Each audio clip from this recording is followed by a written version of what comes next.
매일 아침 스마일 하면서 굿모닝하는 굿모닝하는 매일 아침 하루도 빠짐없이 학생들의 통학버스 내리면서 사고가 나랴 또는 어두운 표정의 학생들이 있을까, 슬리퍼 신고 다니다 미끄러지진 않을까 하루도 빠짐없이 인사를 해주시는 아주 자상한, 어떨 때는 아빠나 또는 큰아빠, 때로는 할아버지 같은 교장 선생님의 인사 말씀을 먼저 듣겠습니다.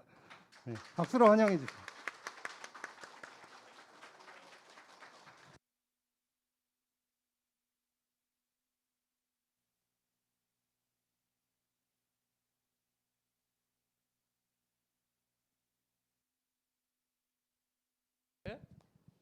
너무 감사드리고요. 저는 우리 부모님들께 오늘 많이 오셨으니까 부탁하고 싶은 게 하나 있어요. 댁에서 유튜브로 중계가 돼서 볼 수도 있지만 그래도 부모님이 어려운 발걸음을 많이 힘드시겠지만 이렇게 와주시면 우리 교직원들은 힘이 나고 에너지가 생겨요.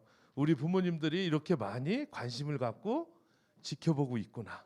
그래서 우리들은 아이들한테 더 최선을 다하려고 정말 있는 힘 뭐 없는 힘 다 짜서 하는 그런 그 기운이 생길 거예요. 그래서 앞으로 학교에서 행사를 할 때 많이 힘드시겠지만 저희 학교를 꼭 찾아주셔서 직접 이렇게 질문도 있고 또 이야기도 듣고 궁금한 거에 대해서 또 토론도 하고 또 서운한 거는 말씀도 주시고 그랬으면 좋겠다는 생각을 해봅니다.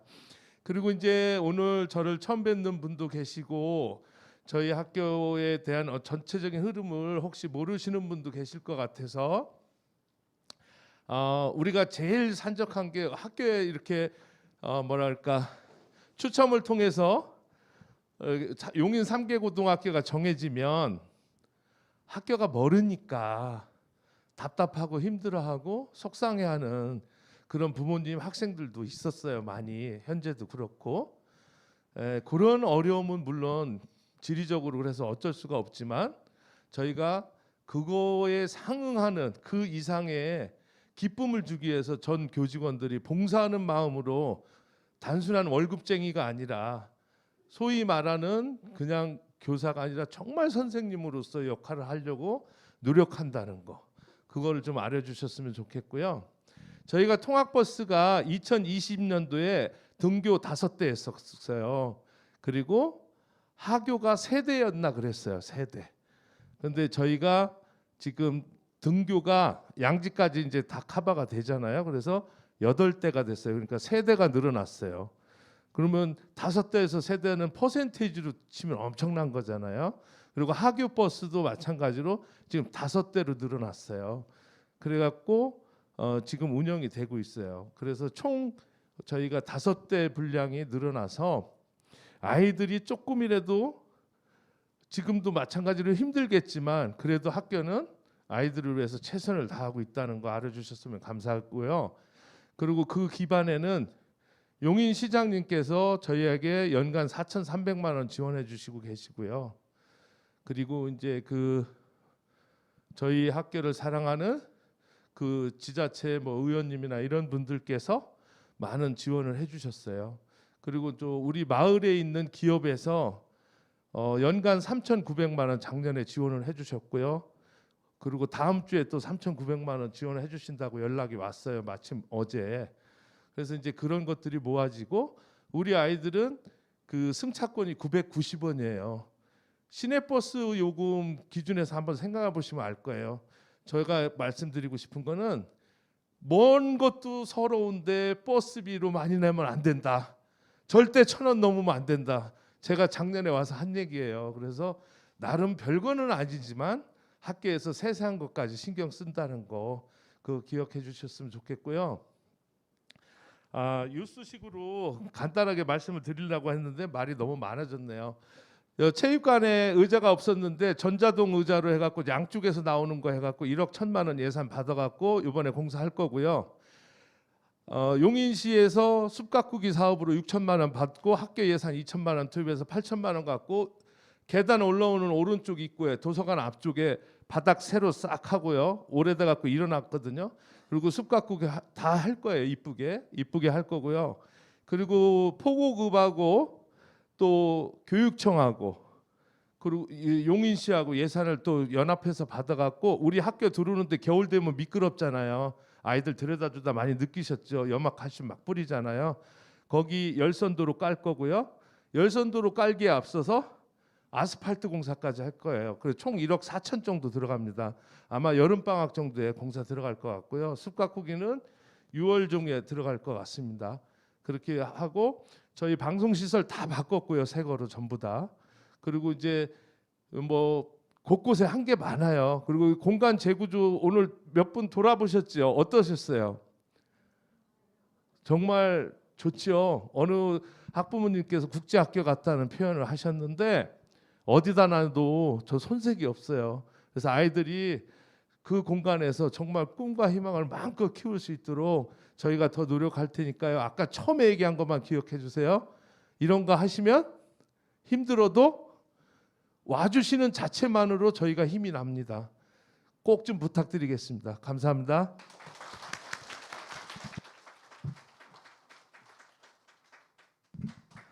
네, 이제 본격적으로 일부 강사 선생님을 소개하겠습니다.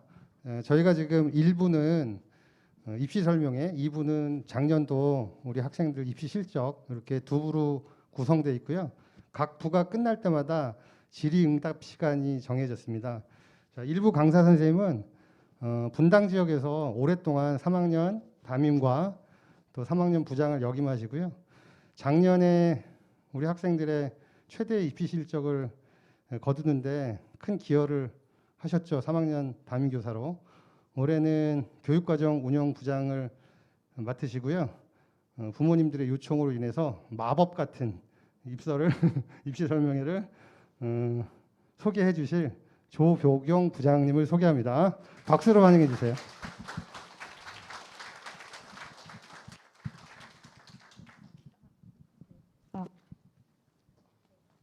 안녕하십니까. 다시 인사드리겠습니다. 용인 3개 고등학교 교사 조보경입니다. 안녕하십니까. 지금 저는 이렇게 많이 오실 줄은 몰랐고요. 지금 싹 둘러보니까 이 공간에서 몇 번 뵈셨던 지금 학부모를 가장해서 앉아 계시는 분들도 좀 계신 것 같아요.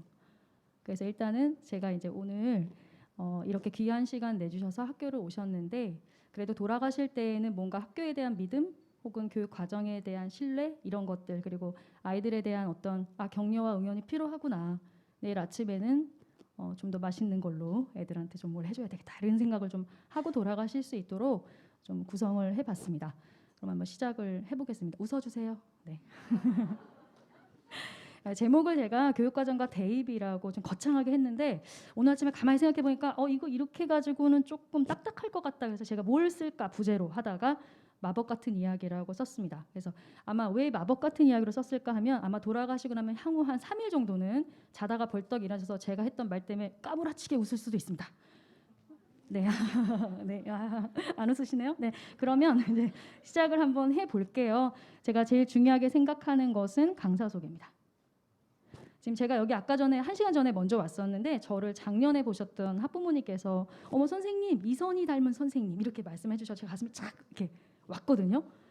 근데 이제 보면 느껴지세요? 이렇게 뭔가 닮은 듯 다른 느낌. 근데 제가 여기 딱 쓰면 여기 쓰고 싶진 않지만 어쨌든 여기 딱 쓰면 뭔가 비슷한데 닮은 듯 다른 느낌이 느껴지지 않으십니까?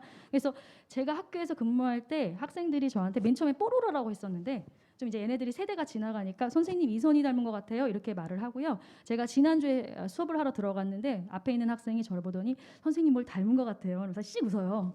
그래서 그럼 살짝 교사로서는 두렵거든요. 얘가 뭘 닮았다고 얘기할까? 그리고 애들이 안 들었으면 좋겠다. 그러다가 제가 뭐 닮았냐? 사람이냐? 그랬더니 사람이라고. 그래서 그럼 말해봐 그랬더니 저희 고모 할머니 닮은 것 같아요. 이렇게 말했거든요. 그래서 제가 또 애들이 막 이제 보면서 고모 할머니 닮았대. 너희 고모 할머니 몇 살인데? 이랬는데 얘가 벌써 지금 돌아가신 지 10년 됐다고. 그래서 제가 그랬는데 근데 사실은 제가 이선희를 썩 좋아하지 않거든요. 그래서 제가 맨날 거울 보면서 내가 이선희 말고 뭘 닮았지? 라고 하는데 사실은 저는 이렇게 생각합니다. 근데 저의 가까운 사람들은 저한테 나이가 들수록 점점 이 사람을 닮아간다고 얘기를 하거든요. 그래서 이렇게 가면은 좀 닮은 것 같기도 해요. 그래서 이렇게 되다가 내가 사모하는 거 아닌가 이런 생각도 약간 드는데 이제 한번 가보도록 하겠습니다. 자, 안 웃으시네요. 자, 사진 찍어도 좋은데. 네. 자, 오늘 세 꼭지로 한번 얘기를 해볼게요. 저는 이제 고등학교 1학년, 2학년, 3학년 즉 입시에 대한 관심이 굉장히 높으시고 거기에 대해서 뭔가 공부하고 배우고 나누고 싶어서 오신 것들을 제가 잘 알고 있습니다. 그래서 제가 그 기대에 부응할 수 있을까? 그다음에 제가 말씀드리는 이 내용들 좀 들으시고 마지막 파트에 우리 3학년 부장님과 그다음에 담당 선생님께서 말씀해주시는 작년도 입시 결과를 가지고 한번 비교를 해보시면 어떤 방향으로 가야 되겠다라는 것을 좀 이해하시고 돌아가실 수 있을 것 같아요. 저는 이렇게 세 꼭지로 할 건데요. 저는 이제 가장 포인트를 두는 건 2번과 3번입니다. 대입제도 살짝 설명드리고 교육 과정과 어떤 연관성이 있는지 그리고 학생부 종합전형 다 아시다시피 저희 학교는 수시 전형을 굉장히 많이 학생들이 지원하고 있고 학교도 그쪽으로 많이 세팅이 되어 있는 상황인데요. 그런 부분들을 가지고 어떻게 하면 좀 더 우리 아이에게 유익한 방향이 될 수 있을까 그런 부분을 같이 고민해 보도록 하겠습니다. 첫 번째입니다. 먼저 대입을 얘기하기 위해서는 대입 공정성 강화 방안에 대한 얘기를 안 하고 넘어갈 수가 없습니다. 그럼 왜 알아야 되냐? 그러면 이것에 우리 아이들이 함께 다 흘러가는 것이고 생활기록부든 아니면 대입의 과정이든 것이 있습니다. 많이 들어보신 얘기가 정시 40% 얘기를 굉장히 많이 들으셨거든요. 그래서 착착 들으시면 작년에도 그랬지만 많은 학부모님들이 이제는 수능을 해야 되는 거 아니냐라고 저한테 여쭤보세요. 근데 놓치면 안 되는 것이 그럼 대입 공정성 강화 방안이 뭐냐? 그러면 대입 제도에 대해서 단순화시키고 또 하나는 이 대입에 들어가는 서류들을 학교 밖에서 만들어지는 것을 모두 지워버리겠다. 이렇게 보시면 돼요. 거기에 대한 얘기가 뭐냐면요. 지금 보시면 정규교육자 아닌 비교과 활동입니다. 우리가 말하는 자동봉진이라고 말하는 거예요. 동아리 활동을 하는 거, 진로 활동을 하는 거, 이 모든 것들을 일단 최대한으로 줄입니다. 그래서 아이들이 자율 동아리 활동을 지금 하지 않고요. 1, 2학년은 개인 봉사 활동을 하지 않게 되어 있습니다. 근데 이런 것들이 어쩌면 좋은 건지 나쁜 건지에 대한 판단은 각자 다 다를 수 있는데 저는 또 조금 생각이 달라요.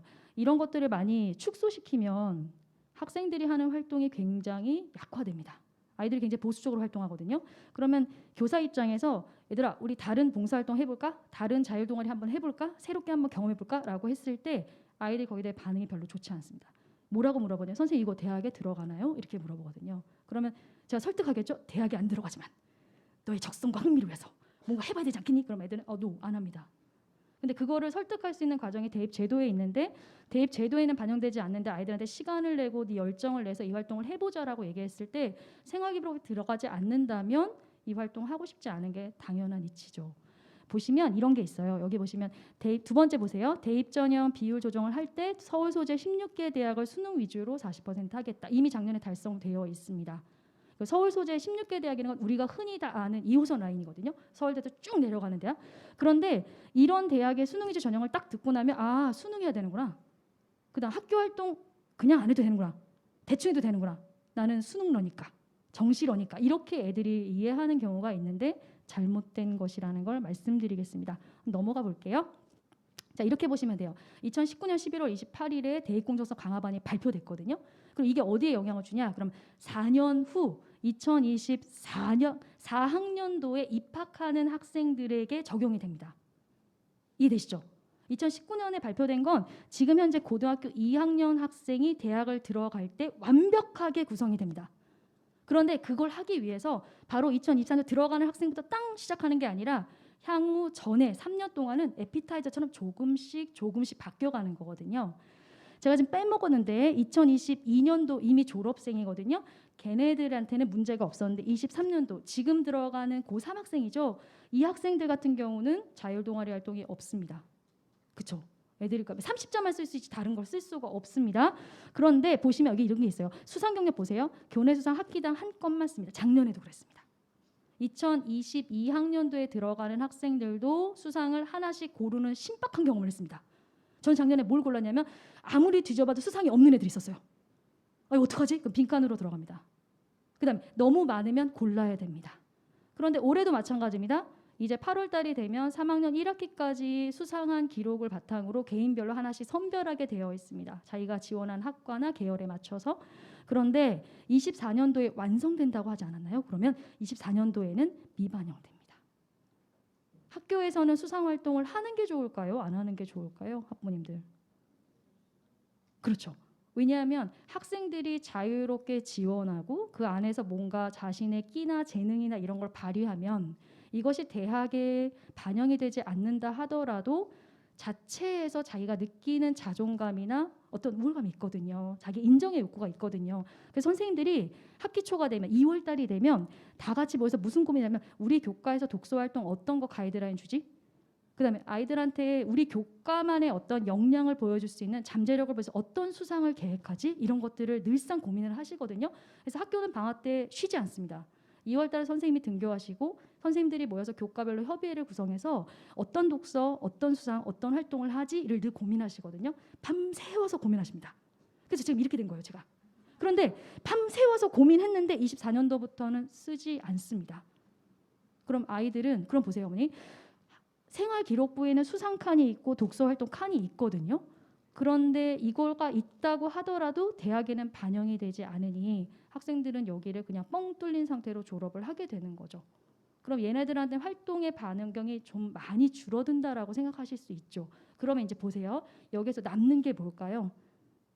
독서도 빠지고 수상도 빠졌습니다. 봉사활동도 밖에서 하는 거 하지 않았습니다. 그나마 봉사활동 점수 한 번 헌혈하면 4시간 주는 것 때문에 아이들이 1년에 3번 정도는 헌혈을 했거든요. 인생에서 처음 헌혈을 경험했어요. 아, 이런 거구나. 그리고 어떤 아이들은 변화되겠죠. 아, 이렇게 하는 봉사활동 꽤 괜찮은데? 내가 뭔가 전혈을 통해서 사람들한테 도움을 줄 수도 있겠네. 이렇게 할 수도 있거든요. 그런데 봉사활동 밖에서 하는 거 인정 안 된다고 하니 이거 하지 않게 되는 상황이 벌어질 수도 있다는 겁니다. 그러니까 어떻게 보면 교육적 환경에서 아이들한테 주게 된 여러 가지 동기부여 활동들이 굉장히 많이 축소되고 있다는 거 이런 거 이해하시죠? 그렇다면 왜 대제도 공정성 방안이 나타났냐? 그러면 사교육 시장에서 우리들이 아이를 대학에 보내기 위해서 여러 가지 과정을 통해서 만들어지는 것들 그것들을 좀 줄여보자. 그래서 아이들 간의 경제적인 격차를 줄여보자. 그래서 학교 안에서 이루어지는 것들로만 평가해보자. 이렇게 시작을 한 거거든요. 거기에 대한 완성은 이렇게 보시면 됩니다. 자기소개서 돈 주면 만들어낼 수도 있는 상황이 있거든요. 또 어떤 아이들은 자기 생기부를 계속 보면서 선생님하고 고민하고 자기소에 어떤 내용을 넣어야 내 학업 역량이 내 잠재 가능성이 보일 수 있는가에 대해서 고민을 했는데 이것도 역시 들어가지 않습니다. 또 있죠. 선생님들이 정말 막 너무 힘들게 써주시는 그 추천서 아시죠? 절대 이걸 그냥 쓰지 않거든요. 어떤 맥락에서 어떤 파트를 나눠서 써야만 우리 아이가 대학에 지원했을 때 그나마 이 사정관들이 관심 있게 이 아이를 한 번 더 봐주지 않을까라는 그런 책임감 때문에 정말 열심히 쓰십니다. 그런데 이것도 폐지됐습니다. 그럼 학교 입장에서는 이런데 대학 입장으로 바꿔서 생각해 볼게요. 대학에서는 전형받을 수 있는 서류가 많으면 많을수록 학생들이 평가할 수 있는 게 다양해집니다.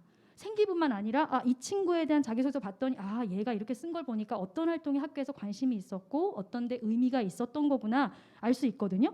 선생님이 써주시는 추천서를 딱 보니까 이 친구가 서류상에서 보이지 않는 어떤 부분에서 잠재적인 역량이 있구나. 이 친구 우리 과에 뽑아놓으면 열심히 다니겠구나. 이런 걸 확인할 수 있는데 확인할 수 있는 자료가 없습니다. 그러니까 대학은 점점 더 생기부 안쪽으로 들어오게 되는 거죠. 그것도 이해되시죠? 그러니까 이것이 결코 아이들한테 물론 아이들한테는 자기소개서 쓰지 않는 거 편하죠. 선생님 입장에서 냉정하게 말하면 추천서 쓰지 않으면 편합니다. 안 써도 되니까. 그렇지만 한 학생의 어떤 성장을 위해서라면 자기소개서, 면접, 추천서 써서 이 학생 다양한 과정 경험할 수 있는 거 굉장히 성장적인 발전 이룰 수 있거든요. 근데 이런 부분이라고 생각하시면 되고요. 그다음 16개 대학에서 아까 말씀드린 것처럼 40% 이상 수능으로 뽑는다라는 거 왜 그러냐면 좋은 대학 우리가 흔히 말하는 내임이 좋은 대학들을 갈 때 학생들이 생활기록부를 좀 더 많이 과장시키거나 확대시키거나 추천서나 자소서에 다른 사교육의 역량이 들어갈 가능성을 배제하기 위해서 시범적으로 학생들이 가장 좋아하고 선호하는 대학들의 수능 전형 말 바꿔서 얘기하면 가장 공정한 게 수능이다라는 생각이 전반에 깔려 있다고 보시면 돼요. 이 부분은 또 사람마다 생각이 다를 수 있습니다. 어떤 게 가장 공정한가를 놓고 봤을 때 오지선다형으로 이 학생을 그날 하루 동안에 뽑는 것이 과연 공정한지 아니면 3년 동안의 학교 생활을 누적하고 기록하고 관찰해서 아니면 평가 전문가인 교사의 눈으로 담임 교사의 눈으로 이 친구를 꾸준하게 기록 정리한 다음 이것을 가지고 서류로 평가하는 게 더 공정한지 이 두 가지는 사람마다 다르겠지만 저는 개인적으로 학생부 종합 전형에 대해서 신봉하고 있거든요. 그리고 선생님들이 절대 결코 무책임하게 쓰지 않는다는 그렇게 믿고 있습니다. 그렇기 때문에 수능으로 이 학생들을 뽑을 경우에 생각해 보십시오. 수능 성적이 좋은 아이들은 대학에 가서 잘 적응하기 어렵겠죠. 왜냐하면 한 번 더 수능 보면 더 좋은 대학 갈 수 있으니까. 과 상관없겠죠. 어차피 점수로 들어가는 대학이니까 일단 아무 데나 간 다음 조금 더 공부해서 조금 더 좋은 대학으로 옮겨가고 이렇게 되는 경향이 벌어지는 거죠. 근데 대학에서도 이 친구들을 다시 1년 후, 2년 후 사후조사를 해보니 학생부 종합 전형으로 입학한 학생들이 수능 전형이나 논술 전형으로 들어온 학생보다 훨씬 더 적응력과 창의성이 높더라는 결과를 이미 가지고 있어요. 그래서 이미 한동대 같은 경우는 100%로 학생부 종합전형 서류 전형으로 뽑았었고요. 서울대도 정시를 계속 끝까지 부정했었습니다. 하지 않겠다고. 근데 어쩔 수 없이 이제 늘리게 됐죠. 그래서 서울대가 고민한 끝에 수능으로만 학생들을 뽑지 않겠다고 반발했어요. 좀 더 지나면 아시게 될 겁니다. 그럼 이제 넘어가 보겠습니다. 자, 이제 대학 입학의 전형은 간단하게 4가지입니다. 그 중에서 이제 가장 관심 있는 건 이 2가지거든요. 학생부 교과 전형과 종합 전형이다. 가만히 보시면 조금 차이가 있는데요. 학생부 교과 전형은 교과 성적에 대한 얘기고요. 학생부 종합 전형은 역량에 대한 얘기입니다. 역량은 능력과 조금 다른 거죠. 조금 더 실력에 가까운 거죠. 학생들이 할 수 있는 여러 가지 역량이라고 하는 거니까 이 안에는 성적도 포함합니다.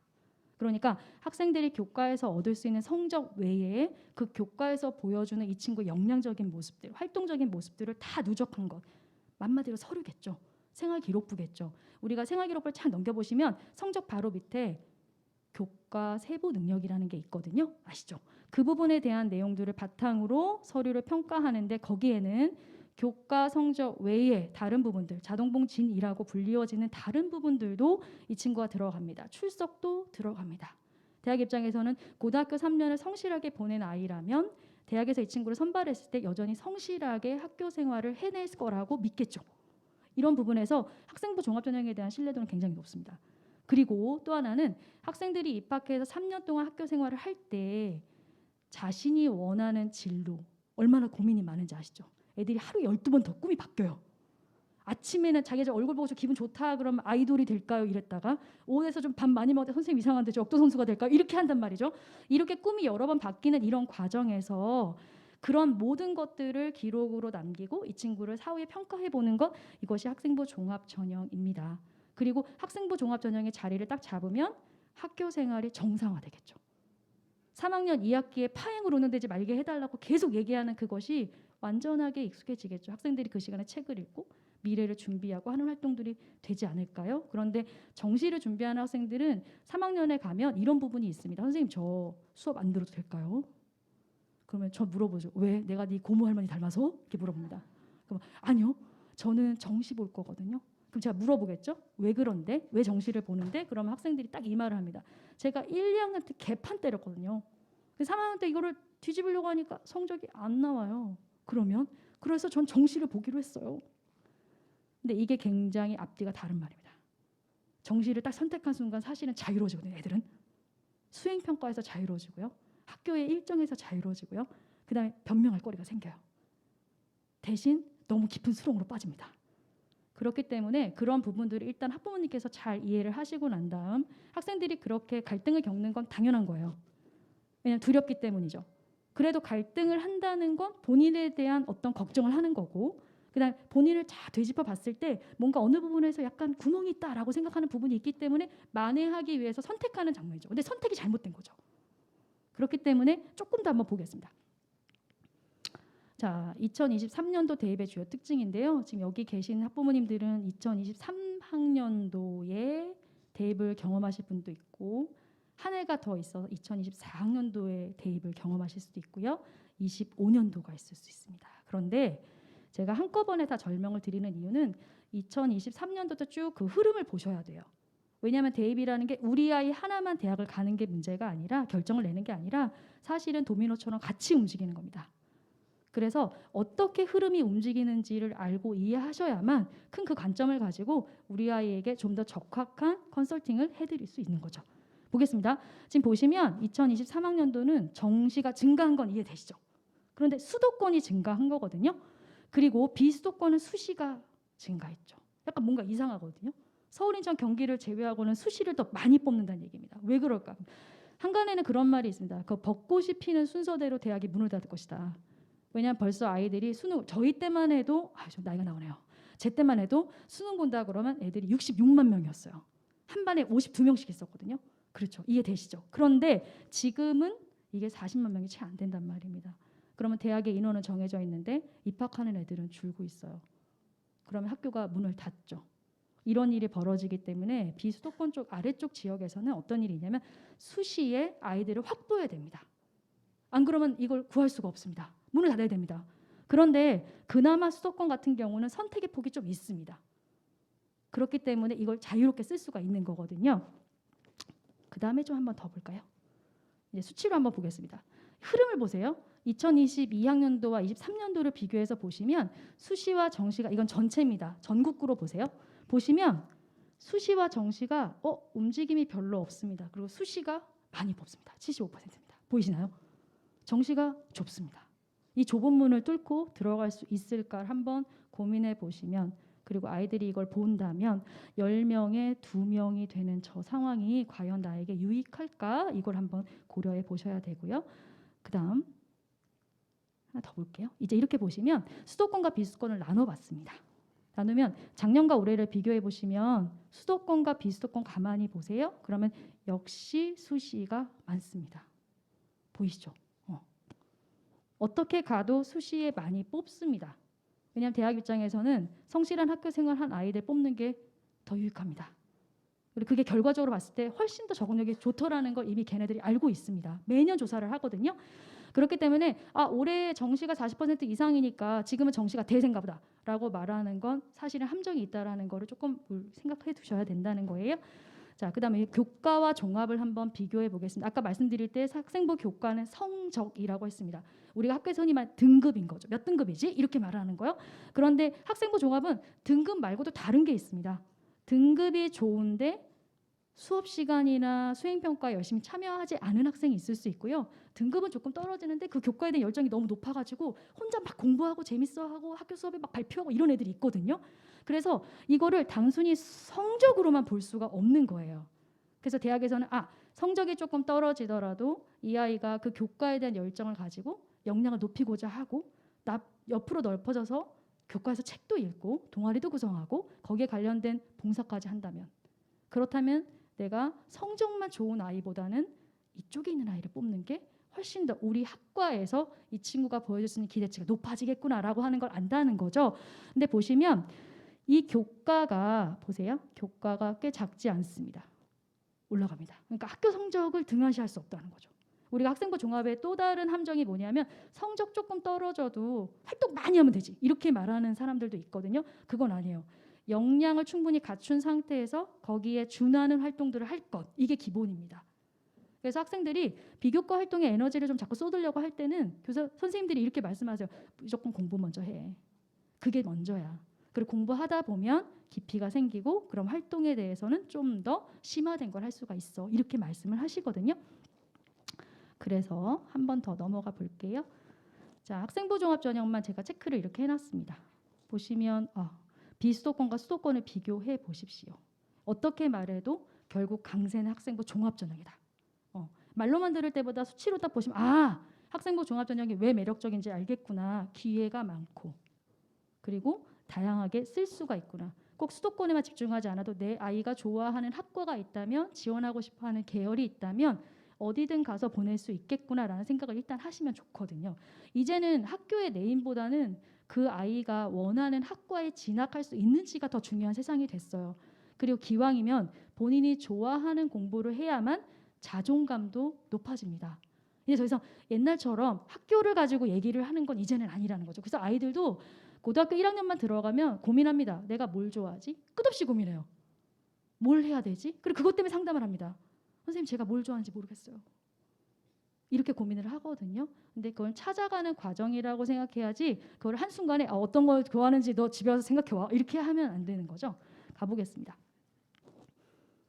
자, 여기서 한번 보세요. 수도권과 비수도권에서 뭐가 제일 많은지 보시죠. 파란색이 가장 많고요. 비수도권에서는 교과가 많습니다. 일단 다른 여러 가지 이유가 있겠는데 비수도권 대학에서는 입학사정관의 수가 많지 않기 때문에 학생들을 뽑을 때 안정적인 걸 뽑고 싶거든요. 그리고 빨리 뽑고 싶거든요. 그렇기 때문에 정시까지 가지 않고 성적만 가지고 뽑는 경우가 많습니다. 그래서 학생들을 가지고 대입 진학을 딱 보실 때 어떤 걸 보시게 되면 수도권에서 뭐가 많고 어떤 게 많구나를 대충은 알고 가셔야 돼요. 그렇게 보셔야 되고요. 그러니까 결국에는 종국에는 뭐냐면 성적도 좋아야, 다 똑같은 얘기죠. 성적도 좋아야 되지만 활동도 있어야 된다라고 하는 얘기가 여기서 통하는 얘기고요. 아까 제 사진은 안 찍으시면서 이 사진은 안 찍으시는데 이거는 또 겁나, 이거 이러시면 안 되는데. 네, 한번 보겠습니다. 자, 이제 교육 과정입니다. 말씀을 안 드릴 수 없어서 제가 이걸 막 집어넣었거든요. 같이 한번 공부를 해보고 지나갈게요. 우리 아이들은 이제 계속 언론에서 말하는 건 2025년부터 고교 학점제가 전면 시행된다. 이렇게 얘기하거든요. 그럼 이제 어머니들 생각하시죠. 우리 애는 졸업을 하고 난 다음이니까 상관없다. 그렇게 생각하시는데 아까 대입공정서 강화 방안이 24년도에 완성이 된다고 말씀드렸잖아요. 근데 그게 발표된 게 19년인데 20년, 21년, 22년, 23년까지 천천히 조금씩 그 변화가 시작되고 있었던 겁니다. 그런데 마찬가지로 25년도에 고교 학점제가 시작된다라고 말은 했지만 사실은 그 변화가 지금과 동일합니다. 아이들이 선택하죠. 1학년에 들어와서 공통 과목을 배우죠. 그다음 이제 저희 학교도 마찬가지지만 이제 할 겁니다. 선택 과목을 신청하고요. 거기에 따라서 반이 배치되고요. 아이들이 한번 들어보고 3학년에 다시 신청합니다. 그리고서는 내가 좋아하는 계열이 뭔지를 알아차립니다. 그리고 고민하겠죠. 선생님, 제가 사회문화 탐구를 들을까요? 제가 과학을 좋아하는데 지구과학을 들을까요? 생명을 들을까요? 이렇게 고민을 하게 되거든요. 그게 지금 어디냐면 여기 안에 있는 거예요. 이걸 부모님들도 다 아셔야 되는 겁니다. 당연히 아셔야 되는 거고요. 제가 이제 이 편제를 한번 설명을 드릴게요. 저희가 이제 잘 아는 거는 창체라고 하는 자동봉진이지요. 이거는 학교에서 늘 정해진 대로 학생들이 운영을 하게 되어 있고요. 관심 있는 거 교과입니다. 저희는 보통 교과라면 국어, 영어, 수학, 한국사, 사회 이런 게 있죠. 그런 게 교과라고 하는 부분인데 이제 아실 분은 공통 과목과 선택 과목이라는 걸 하나 알아두시면 좋아요. 1학년에서 지금 배우는 과목들은 공통 과목입니다. 그래서 아이들이 시험을 딱 보면 등급이 나옵니다. 어머, 선생님, 제가 5, 6등급이 나왔는데요. 그 왜 그러냐? 그러면 이 보통 교과에서 공통 과목은 서열을 매깁니다. 상대적 서열을 매깁니다. 그래서 9등급까지 아이들을 그 안에 넣습니다. 근데 그거는 꼭 서열이라기보다도 학생들이 고등학교에 들어왔으니 이제 성적을 따라 공부를 해보면 이게 자기의 성적자나 상대적인 위치가 어느 정도인지를 본인이 파악해야 됩니다. 학습의 기본은 평가입니다. 그렇죠. 평가를 해서 내가 어느 위치에 있는지를 알아야 부족한 걸 채우거든요. 이제 채웠습니다. 그러면 선택할 수 있죠. 이제 1년 동안 공부를 쭉 해보니까 내가 계열이 내가 수학을 좀 더 공부하면 좋을 것 같아. 내가 과학을 좋아하는 것 같아. 혹은 나는 그것보다 외국어, 어문계열이 좋은 것 같아. 그러면 2학년에 들어갈 때 선택을 하게 되어 있습니다. 근데 선택 과목이 살짝은 두 가지로 나눠지거든요. 하나는 일반 선택이라는 것이 있고 하나는 진로 선택이라는 것이 있습니다. 그래서 우선은 일반 선택을 조금 더 골라서 들어보고 그다음 여기에서 조금 더 심하게 진로 선택을 한번 들어보고 이렇게 가는 거거든요. 그럼 이제 한번 가볼게요. 보이시나요? 교과가 이렇게 펼쳐져 있습니다. 이건 잘 보세요. 공통 과목은 고등학교 1학년에 배우는 과목들입니다. 정해져 있습니다. 모든 지역에서 모든 학교에서 다 정해져 있습니다. 그리고 이걸 지금 고등학교 1학년 학생들은 다 받고 공부를 하고 있습니다. 네, 보이시죠? 애들이 말하 선생님 이 어려워요. 한국사가 어려워 이렇게 말하거든요. 그런데 공통 과목이라고 불리워지는 것은 9등급 상대평가입니다. 등급이 나옵니다. 서열이 있습니다. 1등급 따기가 너무나 어렵습니다. 네. 그런데 이 과정이 다 지나고 나면 선택 과목을 하게 됩니다. 본인이 정합니다. 학교에서 이 교육 과정에서 정해져 있는 건 진로 선택 과목을 3가지 들어야 돼. 이것만 정해져 있습니다. 그런데 여기 보시면 일반 선택 과목과 진로 선택 과목이 있어요. 가만히 보시면 이거 수능 얘기 나올 때 언어 매체라는 거 들어봤는데 확률과 통계라는 말 들어봤는데 기하 들어봤는데 라고 했는데 그리고 언론에서 계속 말하기를 미적분과 기하 얘기를 계속하면서 확통을 선택한 애들보다 훨씬 더 성적이 좋다라고 하던데 이공계를 지원할 때는 과학 과목 외에 기하나 아니면 미적분을 꼭 반드시 들어야 된다고 얘기하던데 기억나시죠? 예. 그런 부분이거든요. 그런데 한 가지 다른 점이 있습니다. 일반 선택 과목에 들어있는 거요. 보통 우리가 고등학교 2학년에 배우는 것들이거든요. 그리고 사회탐구 과목이라고 들리는 것들 아시죠? 이런 부분들은 역시 상대평가 9등급을 합니다. 애들이 힘듭니다. 평가를 하니까. 그리고 선택을 하니까 반이 쪼개집니다. 전체가 다 듣지 않습니다. 8반이 듣지 않고 어떤 경우는 한 반만 듣습니다. 물리도 그렇습니다. 그렇죠? 그러니까 그 안에서 등급을 따기가 너무 어렵습니다. 그러니까 어떤 일이 벌어지냐면 선생님 저는 물리 2를 좀 듣고 싶은데 애들이 30명밖에 안 돼서 이거 하면 한 명만 1등급이에요. 너무 무서워요. 이렇게 되거든요. 그런데 이럴 때 뭐라고 조언을 하면 좋을까요? 네가 좋아하는 거니까 한번 용기 내봐. 물론 교과서적인 답인데 이런 게 좋을까요? 아니면 야 그럼 피해. 일단 많이 듣는 거 하자. 친한 친구 어디냐? 이렇게 너 쟤랑 친하지? 같이 놀래가? 선생님 바꿔줄게. 이렇게 한단 말이죠. 어떤 게 더 그 아이의 인생에 조금 더 긍정적인 효과를 줄까? 그걸 한번 고민해 보세요. 얼마 안 남았습니다. 아이들이 와서 엄마 내가 이 과목 들으려고 그랬는데 애들이 이거를 안 들어. 아니면 이거 들으려고 해서 선생님 물어보니까 2번밖에 개설이 안 된대. 아 이거 들어가면 나 성적 정말 바닥 까는 거 아닐까라는 고민을 하게 되거든요. 그러니까 2가지를 놓치시면 안 돼요. 어떤 것을 중심으로 아이한테 조언을 해줄 것인가. 그리고 이 학생이 내 아이가 이 과정을 거쳤을 때 과연 피하게 하는 게 좋을까? 아니면 부딪히게 하는 게 좋을까? 부딪혔을 때 실패하면 어떡하지? 이거는 학부모님들이 고민하는 것과 마찬가지로 담임 선생님과 학교도 함께 고민하고 있는 부분이라고 생각하시면 됩니다. 그런데 이렇게 해서 진로 선택을 딱 하시면 지금 3학년 학생들 진로 선택 과목 많이 들어가 있거든요. 제가 지금 담당하는 건 제 얼굴을 딱 보십시오. 제가 아까 엄영수 생각하지 마시고 제 얼굴 딱 보시면 제 교과 딱 보이지 않습니까? 딱 보이시죠? 어떻게 봐도 고리타분한 국어 착 생겼지 않습니까? 그래서 제가 고전 읽기를 담당하고 있어요. 일주일에 2번 들어가는데 고전 읽기는 어디 들어가냐면 진로 선택 과목입니다. 진로 선택 과목은 상대 평가가 아닙니다. 그럼 뭐냐? 그러면 너무 좋습니다. 9등급이 안 나옵니다. 그러니까 애들이 일단 진로 선택으로 고전 읽기를 찍고 보는 겁니다. 그래서 제가 수업에 들어가면 잡니다. 이게 함정이에요. 함정이에요. 아니 저는 이제 고전 읽기 한번 고전 읽기에 고전이 뭘 것 같아요? 고전 문학이 아닙니다. 고전은 클래식입니다. 그래서 문사철의 모든 것들을 애들을 다 데리고서 글을 읽는 겁니다. 루소를 읽고 막 이 엄청난 거다. 예, 웃기죠 이거. 박시즘을 읽고 막 이래야 되거든요. 쫙 들어갑니다. 야 너희들 말이야 인문계 핵들이야 너희들이 참 신기하다. 근데 애들이 선생님 괜찮아요? 왜 괜찮지? 근데 저는 여기가 진로 선택 과목이기 때문에 들어왔어요. 저 자괴감 많이 느낍니다.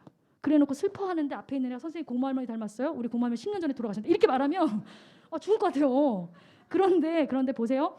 고전 읽기는 좀 얘기하시면 이 고전 읽기가 ABC로 등급을 나누거든요. 등급도 아니죠. 이 성취 평가를 합니다. 성취 평가라는 말 많이 들어보실 건데요. 이건 절대 평가라고 생각하시면 돼요. 원점수입니다. 원점수. 원점수 80점만 넣으면 다 A입니다. 약간 제가 함정에 빠지면 야, 전체를 다 A를 줄 수 있도록 시험 문제를 어떻게 내보지? 이렇게 생각할 수도 있습니다. 이해되시죠? 80점에서 60점 사이는 B입니다. 제일 안타까운 건 79점입니다. 눈물이 막 주룩주룩 나요. 막 또르르 막 떨어져. 79점. 1점만 더 하면 80점이 되는데 너무 가슴 아프죠. 이렇게 되는데 그러니까 아이들이 딱 보고서 뭘 고르냐면 선생님이 먼저 말하기 전에 본인과 상관없이 그러면 진로 선택 과목 다 선택해야 되겠다. 그러면 공부하기 수월하니까. 그리고 등급에서 자유로워질 수 있으니까. 이렇게 될 때 학부모님과 학교가 어떻게 이 아이들에게 조언을 하는 게 과연 바람직할까? 무조건 참으라고 얘기해야 되는가? 이런 것에 대한 고민이 또 있습니다. 저는 또 제 나름대로 고전 읽기 열심히 하려고 딱 들어갔는데 애들이 공부만 들어서 이렇게 되면 좀 가슴 아픈 일이니까 자 보시고 그래서 제가 여기 보면은 성취평가제라고 해서 가로 열고 절대평가라고 써놓은 부분이 원점수 80점만 넘으면 이게 A를 되는데 그렇다면 대학에 넘어갈 때는 등급이 들어가거든요. 9등급 들어가고 3단계 평가자 들어가지 않습니까? 그럼 대학에서는 기왕이면 같은 고전 읽기를 듣고 온 학생 중에 누구를 선발하겠습니까? A겠습니까? B겠습니까? 이걸 한번 더 생각해 보셔야 돼요. 그래서 정설에는 뭐라고 얘기하냐면 그래도 진로 선택 과목은 A를 받아주는 게 좋지 않겠냐. 그래서 대학에 또 그 술수를 파악하고 그렇다면 A를 받은 학생의 퍼센트도 같이 보내라. 이렇게 된 거죠. 네네. 100명이 듣는데요. 제가 시험 문제를 쉽게 냈어요. 79점을 예방하려고. 그래서 우리 반 아이 100명 중에 80명이 A를 받았습니다. 그리고 B와 C가 10명씩 받았습니다. 그러면 저는 뿌듯하죠. 야 80명 다 A야. 근데 대학에 딱 보냈더니 대학은 A는 80%가 다 A더라. B는 10%더라. C는 10%. 제가 평가 잘못한 거죠. 제 이름을 걸고 평가를 했는데 전 평가 전문가의 아주 그냥 양아치가 된 거죠. 참고로 저희 학교는 욕 없는 학교입니다. 그렇게 보시면 되고요. 자, 한 번 더 넘어가 볼게요. 그래서 간단하게 얘기하시면 공통 과목에 해당되는 요 과목인데 아마 1학년에서 배웠다고 느껴지시는 과목들이에요.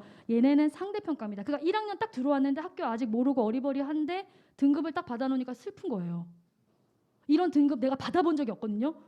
그런데 막 찍히는 거죠. 7, 8, 9, 7, 8, 9 막 이런 거죠. 이런 거죠. 막 본인도 웃겨가지고 막 허탈해요. 막 선생님 이게 제가 정말 맞나요? 막 이래요. 너야. 그러면 제가 아닌 것 같아요. 막 이런단 말이죠. 그 아침 되면 또 많이 예쁘게 뭐 사실 아이돌이 되고 싶어요. 이랬다가 점심 먹고 나서 역도 선수가 될까요? 이런단 말이죠. 애들이 꿈이 바뀌니까. 그런데 일반 선택도 상대평가를 한다는 겁니다. 그러니까 뭘 말하냐면 학교에서 우리가 운영하게 되는 여러 국가에서 공통적인 기본 지식을 배우고 거기에 일반적으로 삭제된 지식을 배울 때 이것은 아이들이 그걸 선택한 아이들끼리 경쟁을 통해서 내 위치가 어디인지 파악해라. 그 다음 이걸 다 겪고 나면 너희가 진짜 원하는 과목들을 선택해서 그건 좀 자유롭게 풀어줄게 라고 하는 거죠. 계속 3년 내리 상대평가를 한다고 생각해 보십시오. 애들 죽을걸요. 그냥 매일 선생님은 고마워만 이럴 거 아닙니까? 저한테 막 스트레스 풀고 막 이럴 거 아닙니까? 그럼 너무 괴롭잖아요. 한번 보겠습니다. 그래서 이제 보시면 이렇게 나오는 거죠. 공통과목 아까 저 국어를 예로 들게요. 고등학교 1학년 국어는 9등급을 나오는데 ABCD 5단계 평가로 보여줍니다. 이해되시죠? 그리고 밑에 선택 과목은 일반 선택과 진로 선택이 있는데 일반 선택도 마찬가지 공통 과목처럼 2학년 1학기 혹은 2학년 2학기 선택하는 과목들은 등급이 나옵니다. 아주 첨예하게 나옵니다. 그리고 진로 선택 과목은 정말 편하게 80점, 60점을 기준으로 A, B가 나눠집니다. 그러나 대학에서는 그 A에 들어가 있는 퍼센트가 몇 명인지까지도 첨예하게 봅니다. 그래서 A를 많이 준 교과 혹은 그 학교에는 조금 더 마이너스를 왜냐면 1등급이 4%지 않습니까? 그런데 A를 20% 정도 준다고 하면 괜찮지만 이거를 80% 줬다 그러면 이거 그냥 시험이 그냥 풍선처럼 날려버린 거네. 그럼 제대로 평가한 학교 그 고전 읽기에 비해서는 네가 마이너스를 받는 게 맞지라고 생각하죠. 그리고 그 사실 공정한 거죠. 기준에서. 열심히 공부했고 80점 받기 어려운 학생이 80점을 받아서 A를 받는 게 공정한 거지. 사실 성적은 50점밖에 안 되는데 부풀려져서 학교가 배려하는 차원으로 잘못 꼼수를 써서 얘가 A가 된다면 사실 이것도 공정한 교육의 과정은 아닌 겁니다. 네, 그렇죠. 네, 이거 들렸습니다. 그치. 네. 그래서 보시면 이렇게 되는 거죠. 물리학 1은 일반 선택 과목입니다. 그러면 등급이 나오고 수강자 수 보세요. 수강자 20명이에요. 얼마나 살 떨리셨을까요? 선생님 등급 어떻게 해요? 저 진짜 이렇게 될 거 아닙니까? 그런데 왜 수강자 수가 들어가냐? 그러면 대학에서는 이것까지 보는 겁니다. 이 친구가 3등급, 4등급, 얘가 4등급인데 진짜 못한 4등급일까요? 아니요. 20명 중에서 얘가 이렇게 보세요. 평균이 49.4인데 원점수 62점 받았어요. 그럼 못한 애 아니라는 거죠. 열심히 한 거죠. 근데 다만 인원수가 적은 데서 열심히 하다 보니까 얘가 힘들었던 거죠. 그러니까 이 등급을 얘 4등급 이렇게 이해하는 게 아니라 4등급인데 어떤 4등급? 성취도가 20명 중에 받은 4등급이고 평균보다 20점이나 더 높아. 이렇게 이해를 한다는 거죠. 그래서 등급만 가지고 이 학생을 평가할 수 없다는 겁니다. 어쩌면 이 친구 되게 용기 있는 학생이죠. 20명만 신청한 그런 교과에 나도 들겠다고 얘기한 거니까요. 이 정도의 진취력, 학습에 대한 의욕 이런 것들은 충분히 대학이 서류를 통해서 평가받고 플러스를 준다고 이해하시면 됩니다. 그런데 물리학 2를 보세요. 얘는 어디 들어가냐면 진로 선택 과목에 들어가 있습니다. 그러니까 얘는 아까 전에 A, B, C로 가잖아요. 그럼 보시면 똑같은 등급 받았는데 보세요. 제가 말씀드리려고 하는 건 A는 받았습니다. 그런데 보시면 32.4%가 A예요. 그러면 30%, 30 이렇게 되는 거죠. 그럼 이것도 나쁘지 않은 평가인 겁니다. 이게 되실까요? 네. 보시면 이렇게 제가 놔뒀거든요. 등급은 9등급으로 나와 있고 4%부터 쭉 해서 100%까지. 그 다음 진로 선택 과목은 80, 60, 60 밑에 A, B, C로 대신 퍼센트가 어떻게 되어 있는지를 보여준다. 저도 옆에 서 있을까요? 같이 찍어요. 안 찍어주시려나? 네. 죄송합니다. 네. 아까 안 해주셔가지고 제가 마음에 좀 남아가지고. 네, 보겠습니다. 이제 생기부에 있는 교과학습 발달상 제가 가져왔어요. 생기부 보셨어요? 애들 성적표 보여주던가요? 보여주는구나. 네. 전 한 번도 보여드린 적이 없어가지고 엄마가 학교에서 시험 보는지 몰랐어요. 네, 죄송합니다. 3년 동안 몰랐어요. 보겠습니다. 교과학습 발달상을 네, 죄송합니다. 저희 엄마 절 낳으시고 네, 미역국 드셨어요. 자, 보겠습니다. 교과학습 발달 상황 보시면 위에 등급 이렇게 성적이 나오고요. 구조를 보세요. 그다음에 세부능력 특기사항이라고 해서 한 학기 혹은 1년 동안 담당 교사가 이 친구를 보고 평가하거나 수행평가했던 모든 것들을 참고로 하여 어떤 역량이 있는지, 잠재적인 능력이 있는지, 성실한지, 태도가 어떤지, 진취적인지라는 것들을 적는 부분이 있고, 이것은 500자에 있습니다. 그다음 진로 선택 과목 따로 나옵니다. 그러니까 쭉 등급이 있는 거 있고, 그다음 진로 선택 과목 있고, 예체능 과목 따로 있고, 이렇게요. 패스나 페일로 나오는 거니까 이렇게 보시고, 성적표는 이렇게 1학년 진로 선택 과목, 예체능 과목, 진로 선택 과목 이렇게 나와 있다고 보시면 됩니다. 이 구조를 조금 보세요. 그다음 네. 한 번 더 제가 중요한 거니까 한 번 더 설명하겠습니다. 화법과 작문은 일반 선택 과목입니다. 네. 그리고 물리투는 진로 선택 과목입니다. 그리고 기하도 진로 선택 과목입니다. 보이시죠? 제가 일부러 국어, 그다음에 과학, 수학을 집어넣는데요. 여기 성취도 맨 마지막에 1 쓰여 있는 건 등급입니다. 이거는 지금 수험자 수 168명 많이 들었네요. 그 안에서 이 친구가 받은 성적이 93점입니다. 이 교과의 평균은 65점입니다. 이해되시죠? 그럼 나쁘지 않았네? A 받을만 하네? 근데 물리투를 보세요. 이 친구 과학 계열 쪽으로 관심이 있나 봐요. 선택 과목 이렇게 선택한 걸 보니까. 근데 물리투를 딱 보니까 A 받았습니다. 93점입니다. 평균이 74점인데 잘 봤습니다. 몇 명 받냐? 20명입니다. 잘 봤네요. 봤더니 A가 30%, B가 중간 많고 C가 20%. 기하는 수학인데 이 친구가 A 받았고 42명의 기하를 들었습니다. 아마 두 반에서 들은 것 같습니다. 그다음 이 친구는 평균이 62점인데 본인은 88점 받았습니다.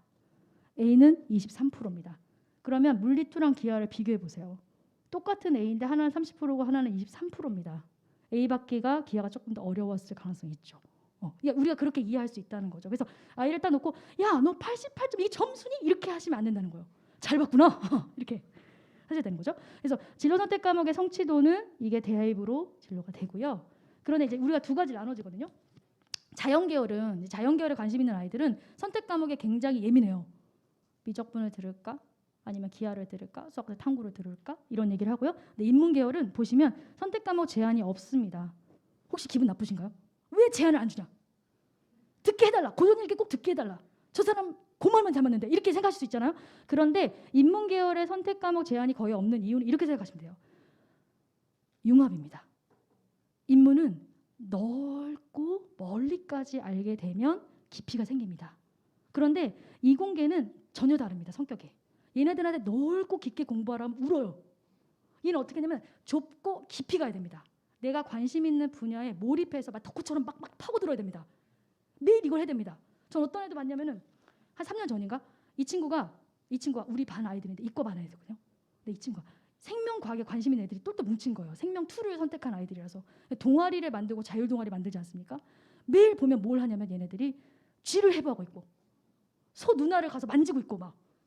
그래서 소 누나를 만진 다음에 윤리적인 사람이 돼야지 이래놓고 얘를 갖다가 학교 뒷산에 묻어주고 거기서 기도를 하고 그 다음에 철쭉이 막 자라고 너무 자라서 이거 조봉경 선생님 반에 애들이 묻어준 데 아닙니까?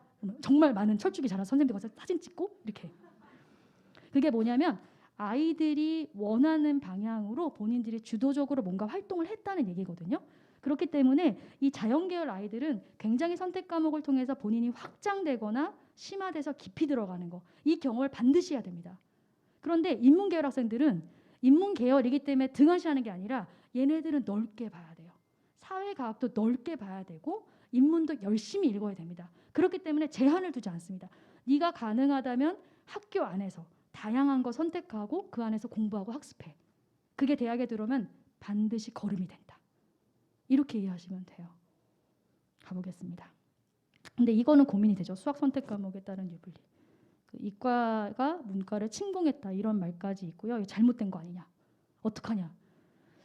어쩔 수 없는 것 같습니다. 왜냐하면 미적과 기하는 확통을 선택한 학생들보다 그 표준 점수라고 들어보셨습니까? 수능 막 얘기할 때 원점수는 나오지 않지만 표준 점수와 등급이 나옵니다. 그런데 표준 점수는 100점이 만점인데도 움직이죠. 그래서 알고 계십니까? 언어와 매체를 선택한 학생이 화법과 작문을 선택한 학생들보다 점수가 높습니다. 표준 점수가. 똑같이 100점 맞았거든요. 그런데 나는 그냥 엄매에서 100점을 맞았거든요. 그런데 저는 147점 만점입니다. 그런데 화작을 선택한 아이들은 144점 만점입니다. 3점 차이가 있죠. 똑같이 만점인데. 아, 그럼 엄매를 선택해야 되구나. 이게 지금 학습이 된 거예요. 마찬가지 수학에 넣으면 더 체미하죠. 확률과 통계를 선택하는 데는 대부분 문과 학생들입니다. 얘네들은 미적이나 기하에 그렇게 관심이 없어요. 얘네는 그 시간 있으면 사회나 외국어를 더 하고 싶거든요. 그런데 확통을 선택했더니 147점이 144점이군요. 144점 만점입니다. 그런데 기하나 미적을 선택하면 147점이 만점입니다. 그래서 어떤 일이 벌어지냐면 그러면 수학에서 등급을 잘 받으려면 내가 문과지만 수능은 미적을 해야 되는구나가 학습이 된 거예요. 왜냐하면 올해 어떤 일이 일어났는지 아시죠? 제가 나중에 얘기 드리겠지만 서울대만 해도 지금 이과 학생들이 문과로 들어왔습니다. 엄청 많이. 몇 퍼센트인지 아세요? 45%가. 어떤 학과는 놀라지 마십시오. 90% 이상이. 그럼 우리 문과 학생들이 어디 서야 될까요? 심지어는 제가 국어잖아요.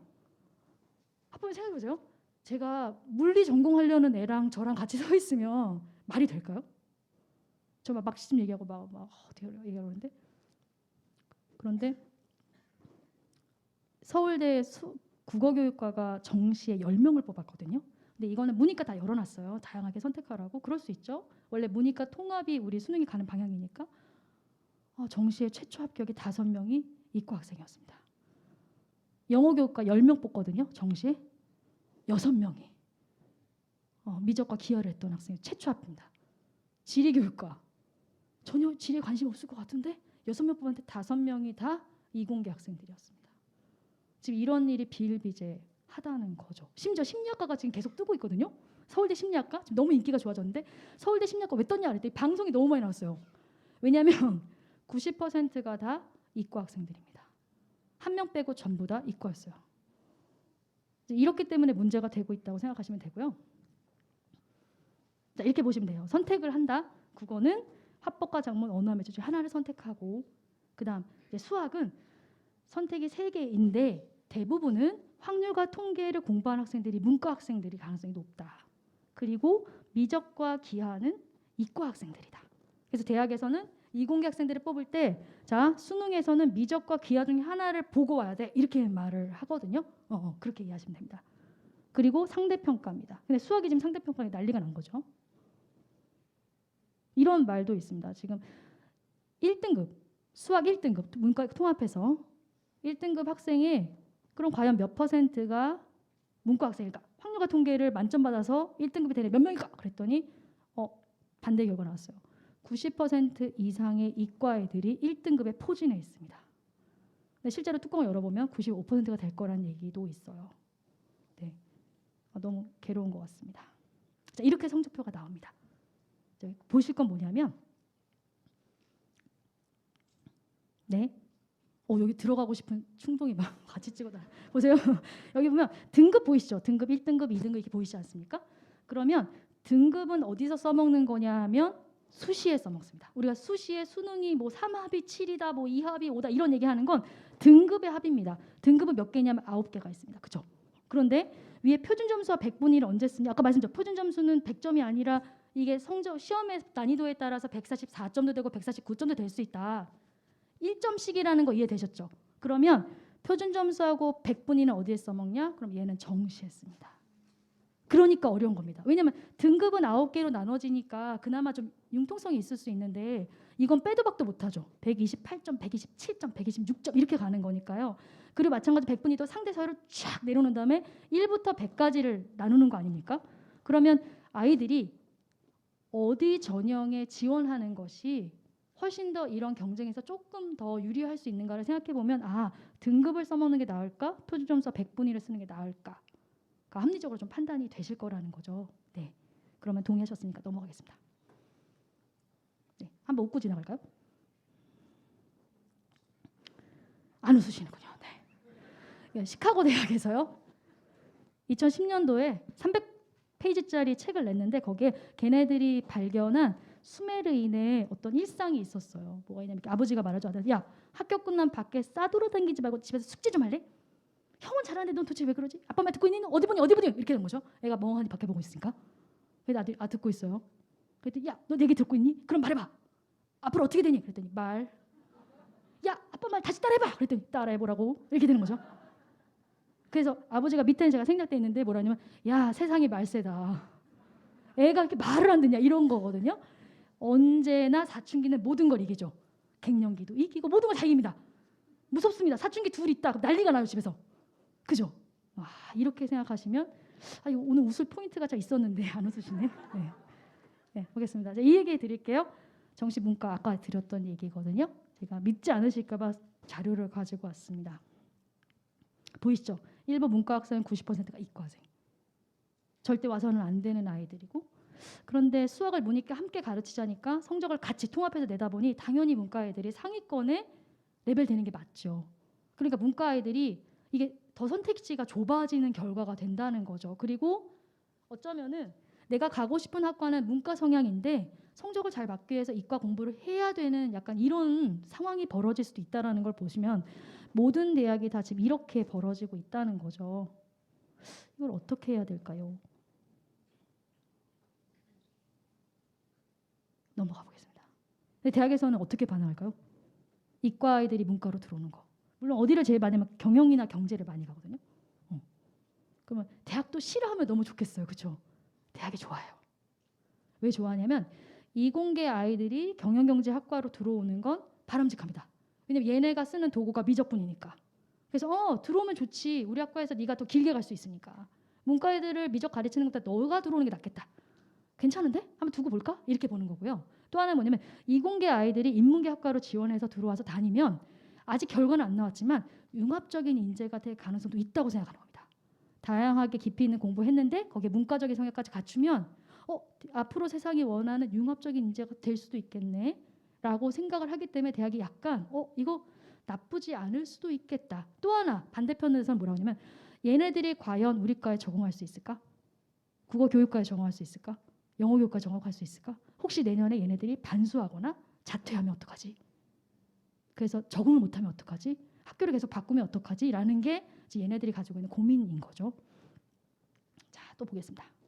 자, 이제 학생부 종합전형입니다. 이 작년에 많이 보셨을 거예요.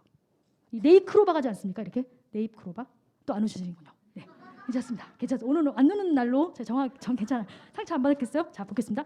보시면 이 네 가지가 이렇게 이게 작년까지 써먹었던 거예요. 네, 찍으시고 다음 장이랑 비교해 보세요. 지금 네 가지입니다. 그래서 전공 적합성 학업 역량 뭘까요? 학교 성적이겠죠. 그 교과에서 필요로 하는 역량이니까.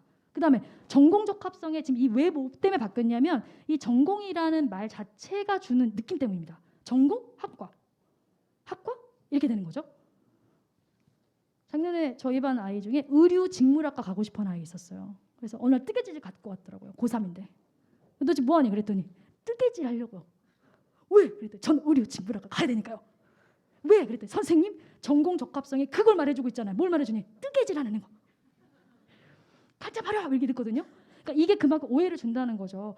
근데 왜 이런 거 있잖아요. 학교에서 배우는 교과는 연계성이 없는 학과를 지원하려고 할 때, 그럴 때 그러면 어떻게 전공 적합성을 살리지? 선생님 저는 언어 중에서 전 아랍어 공부하고 싶어요. 이런 애가 있었거든요. 왜? 그랬더니 사막 가고 싶어서요. 이렇게. 선생님 어떻게 할까요? 터번을 가져올까요? 이런단 말이죠. 면접 볼 때 터번 쓰고 갈까요? 이런단 말이죠. 그럼 이 전공 적합성이라는 걸 어떻게 이해할 거냐? 지금 이제 느낌 오셨어요? 오늘 너무 늦네. 자, 보겠습니다. 자, 그러면 발전 가능성 이상 네 가지가 이렇게 있단 말이죠. 그런데 이게 5년 동안 연구를 한 끝에 변경되었습니다. 뭐 때문에 변경됐다? 아까 말씀드린 전공 적합성 때문에. 이것이 굉장히 오해를 불러일으켜요. 그러니까 뭐 어떻게 되냐면 자꾸 이렇게 네 가지를 얘기하고 아이들한테 야, 학업 역량은 성적과 관련된 부분 애들 다 알거든요. 그러니까 이거는 손 못 대죠. 왜냐면 내가 받은 결과가 있으니까. 그런데 전공 적합성은 왠지 바꿀 수 있어요. 내가 활동 열심히 하면. 그러니까 애들이 뭐 하냐면 영어 시간에 수행평가해가지고 자, 우리 영어 지문에서 배운 것 중에 영어 역량 보여줄 수 있게 너희들 토론 한번 볼까? 그러면 선생님 저는 제가 원하는 거는 신소재 공학과 갈 거니까 신소재 공학과 관련된 것만 토론할 거예요. 이렇게 된다는 거죠. 그러니까 어떠냐 무조건 학과랑 연결시키는 것이 애들이 습관이 돼 있어요. 수행평가 글쓰기 좀 해볼까? 그러면 선생님 저는 제가 심리학과거든요. 저 심리학 관련된 것만 해야 돼요. 이런단 말이죠. 근데 사실은 영어 국가에서 필요한 건 영어적인 역량이죠. 언어적인 역량이죠. 제가 가르치고 싶은 건 고전 읽기를 통해서 학생들이 국어적인 역량을 함양하는 거죠. 그 함양된 것을 제가 확인해야 생활기록부에 기재하지 않습니까? 근데 애들이 어느 순간부터 진로에만 내가 가려는 학과에만 그냥 바뀌면 어떨 건데요? 바뀌면 어떡하죠? 저는 간호사가 되기 위해서 어릴 때부터 삼각붕대를 가지고 매일 놀았으며 그죠? 집에 가서 심심하면 동생을 갖다 놓고 밴드를 붙였고 이럴 거 아닙니까? 그런데 3학년 됐더니 그게 아니라는 걸 알게 된 거죠. 나 간호는 별로 내가 그거는 별로 아닌 것 같아. 나 생명공학 할래. 그러면 1, 2학년 때 다 전부 다 테일밴드 얘기했는데 3학년부터는 다른 얘기를 해야 된다고 할 때 아이가 느끼는 부담. 그러니까 방향이 잘못된다는 거죠. 그래서 이걸 어떻게 바꿨냐면 이렇게 바꿨습니다. 삼각형. 이렇게. 이게 올해 나온 버전입니다. 보시면 관심 있는 건 다른 건 다 변하지 않았는데 진로 역량 하나가 새롭게 정리된 겁니다. 그러면 진로 역량만 딱 보세요. 이게 보시면 학업 역량, 그러니까 지금 공동체 역량은 인성과 관련된 거, 발전 가능성과 관련된 거, 아이들이 말하는 소통과 관련된 거고요. 진로 역량이라고 하는 가만히 보시면 여기 보이세요? 전공 관련 교과 이수 보이십니까? 그다음 두 번째가 전공 계열 관련 교과 성적 가로 열고 계열이라는 게 들어있죠. 계열은 넓은 의미입니다. 내가 가려는 방향이 넓은 의미. 그러니까 진로 탐색 과정도 있지만 전공 관련 교과를 이수할 것, 그 다음에 전공 관련 교과에서 어떤 성취를 할 것, 이 두 가지가 일단 바탕에 있어야 된다는 거죠. 그러니까 네가 과연 생명공학자가 되고 싶으면 생명 공부해서 선택했니? 이거 먼저 있어야 되죠. 그 다음에 거기서 열심히 했니? 거기서 책 읽었니? 이렇게 가는 게 맞는 거지. 생명공학 전공하고 싶은데 사회문제 탐구 들었니? 이렇게 갈 수는 없다는 거죠. 이해되시죠? 그러니까 이게 진로 역량이다. 네가 그 계열에 관심이 있었다면 그 학과가 아니라 계열에 관심이 있었다면 그 계열을 공부할 때 필요한 교과들을 고등학교 때 이수하고 왔었어야지. 왜냐하면 용인상계고는 그 과목을 다 깔아놨으니까. 네, 한번 가볼게요. 조금 더 보시면 학업 역량, 진로 역량, 공동체 역량 중에 저희가 이제 관심 있는 건 진로 역량으로 바뀌었다는 걸 좀 보시라는 겁니다. 근데 어떻게 그러면 계열 관련 교과를 이수할 것 이게 주는 의미가 큽니다. 선택 과목 잘할 것, 그리고 잘 배울 것, 어려운 과목, 소인수 과목이라도 두려워하지 말고 도전할 것. 비록 10명이 듣고 20명이 듣는다 하더라도 네가 정말 그 학과 공부하고 싶다면 자신 있게 들어. 왜? 듣고 성적이 나쁘더라도 우리가 대학에서 그거 다 감안해서 평가할 거야. 네가 가지고 있는 진실성 절대 놓치지 않을게. 이거거든요. 거기에 대한 얘기라고 생각하시면 돼요. 보겠습니다. 그러니까 더 이상 진로라고 하는 것이 네, 알겠습니다. 넘어가겠습니다. 자, 보시면 평가 중 한번 보세요. 생활기록부의 내용입니다. 이제 보시기 편하라고 교과형과 교과예 영역이 있는데요. 보시면 이제 자기소개는 없어질 거잖아요. 그럼 성적 보세요. 여기서 교과형에 제가 보여주고 싶은 건 뭐냐면 평가 준거에 교과목 이수 현황입니다. 그리고 단위수입니다. 그리고 성적입니다. 그리고 세특입니다. 학교 생활의 모든 것이죠. 아이들이 학교에 9시부터 5시까지 있는 동안의 모든 활동은 전부 다 교과목에 관련된 활동입니다. 이게 중심이 돼야 됩니다. 학교에서 하는 수업에 열심히 참여하고 수행평가에 적극성을 보이고 선생님이 주어지는 모든 활동에도 자기 생각을 드러내는 것. 어려울까요? 정성을 다하면 되는 거 아닐까요? 어쨌든 자기가 보여줄 수 있는 모든 것들을 에너지를 거기에 쏟으면 이 부분들은 충분히 평가의 가능성이 좋다. 네, 어렵지 않다. 네, 자 이거는 너무 유명하신 분인데 이렇게 대학에서는 본다는 거죠. 이제 우리가 보는 관점에서 대학하고 좀 같이 연계해서 융통성 있게 본다면 이게 대학에서 우리 학교라는 공간 교육 과정이라고 하는 거 입시를 바라보는 관점이라고 보시면 돼요. 저희가 지금 있는 자리는 학점제형 학생부 종합전형이라고 명칭을 붙이면 됩니다. 25년도에 시작하지만 지금 이미 시작돼 있습니다. 그럼 보세요. 예전에는 출결도 중요해, 봉사도 중요해, 비교과 활동도 중요해라고 했었죠. 그래서 애들이 수업 시간에 자꾸 동아리 활동을 해요. 너 지금 뭐하니? 그러면 동아리 시간에 발표하려고 지금 피켓 만들고 있어. 이런단 말이죠. 근데 더 이상 그런 걸 안 해도 된다. 그 에너지를 어디에 쓴다? 교과와 관련된 활동에 쓴다. 일단 진짜 네가 좋아하면 교과목 선택해. 그 다음 선택했지. 네가 선택했으니까 뭐 해야 돼? 책임져야지. 그러려면 열심히 공부해야지. 열심히 공부하고 거기에 뒤따르는 수반적인 활동을 하면 그게 교과 연계 활동이죠. 학교 활동은 축소됐습니다. 그러나 교과 활동은 확대된 거죠. 그 확장된 활동 속에서 우리 아이가 자기의 색깔, 자기의 가치관, 그리고 자기가 가진 열정 이런 것들을 무한대로 보여주면 이것이 어떤 도시의 학교에서 주어지는 교육과정보다 화려할 수 있습니다. 많이 선택할 수 있다고 그것이 아름다운 건 아니니까요. 안에서 내실이 얼마나 있냐가 정말 중요하니까요. 자, 그다음에 자, 그래서 대학들이 올해 보고 있는 공통 평가 항목을 가만히 쳐다보세요. 그러면 세 가지로 볼 수 있는데 역량적인 부분이 있고 전공 적합성이라는 부분이 있는데 그 안에 들어있는 게 딱 하나만 기억하시면 됩니다. 관심이 있으면 선택할 것, 선택했으면 거기에 책임을 질 것, 그것만 기억하면 됩니다. 네. 그리고 선택은 꼭 한 번에 이루어지는 건 아닙니다. 그걸 놓치시면 안 됩니다. 내가 이걸 좋아하는 줄 알았는데 1년 지나서 공부하다 보니까 아닐 수도 있거든요. 그럼 3학년 때 다시 선택합니다. 얘는 잘못된 걸까요? 대입에서 분류할까? 절대 아닙니다. 그래서 뭐가 있었냐면 생활기록부에 작년부터 없어진 칸이 있습니다. 진로 희망을 넣지 않게 되어 있습니다. 예전에는 계속 얘기했죠. 너 뭐 하고 싶니? 구체적으로 말해봐. 그럼 선생님 저는 역도 선수가 되고 싶어. 야, 역도 선수를 쓸 수는 없잖냐. 그럼 뭘 쓸까요? 미용사를 쓸까? 이렇게 된다는 거죠. 근데 그 부분을 없앴어요. 왜냐하면 그 부분 때문에 매여서 내가 하는 선택, 내가 하는 활동이 축소될 수 있으니 자유롭게 해. 그리고 우리는 어디서 평가하냐면 네가 선택했던 교과를 가지고 평가할게. 그 교과에서 어떤 활동을 하고 네가 어떤 결과를 냈는지를 평가할게. 이렇게 가는 거죠. 어떻게 보면 더 자유로워진 것이라고 보실 수도 있습니다. 자, 이제 2023년도와 2024년도 서울대 입시를 보여드릴 거예요. 그러면 이제 반발이 생기죠. 왜 서울대냐? 첫 번째, 우리 애는 서울대 못 간다. 아니 안 가요. 뭐 이렇게 안 가. 오라고 해도 안 가. 왠지 성격 나쁠 것 같고 못생겼을 것 같고 이런 얘기 하잖아요. 근데 아니란 거죠. 제가 왜 서울대 가져왔냐면은 말씀드리겠습니다. 서울대가 정하면 학교들이 합의해서 같이 갑니다. 그러니까 방향타라고 생각하시면 돼요. 그래서 이해하시고 넘어가시는 게 좋습니다. 그러면 저희 아이는 2025년도에 입학을 하는데 2023년도까지 알아야 됩니까? 같이 갑니다. 아까 말씀드린 도미노입니다. 입시는 도미노라서 흐름을 알고 쭉 같이 가셔야 됩니다. 이렇게 해서 움직이는구나. 그럼 우리 아이가 다닐 때쯤 될 때는 어떤 방향으로 가겠구나. 그럼 난 뭘 준비해야 되겠구나. 이게 오거든요. 보실게요.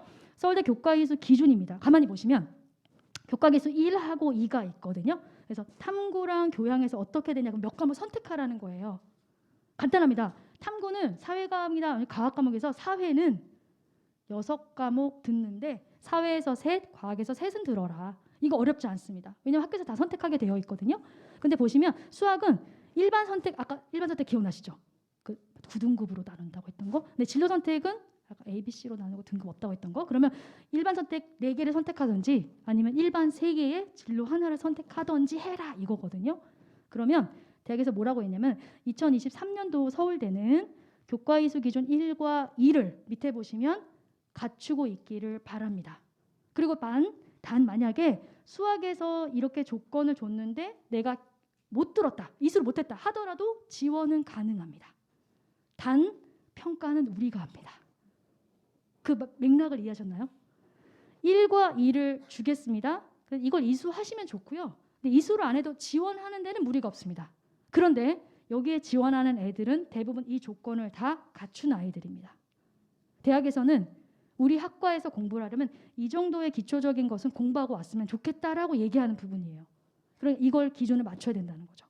이해되시죠? 이렇게 2023년도를 말해놓고 그 다음 정시 아까 제가 분명히 말씀드렸죠. 선생님 저는 정시로예요 라고 말하면 학교 생활하지 않고 수능 공부만 하는 아이들이라고 생각했었는데 올해부터 이제 서울대가 시작했습니다. 정시에 또 뭘 보겠다? 학교에서 했던 교과 활동을 보겠다. 굉장히 멋지지 않습니까? 이제 수능 공부한다고 학교 생활 등한시하거나 출석 안 하거나 뭐 이런 학생들이 줄 수 있다는 거죠. 학교가 정상화될 수 있는 어떤 장치를 마련했는데요. 보시면 이렇게 돼요. 정시는 2가지입니다. 수능만 보는 게 있었는데요. 지금 교과평가 들어간다는 거예요. 그러니까 등한시할 수 없어요. 또 하나 여기 보시면 정시는 일반 전형 있죠. 이건 그냥 수능 봐서 들어가는 애들. 근데 수능 100%였거든요. 근데 거기에도 교과평가 들어갑니다.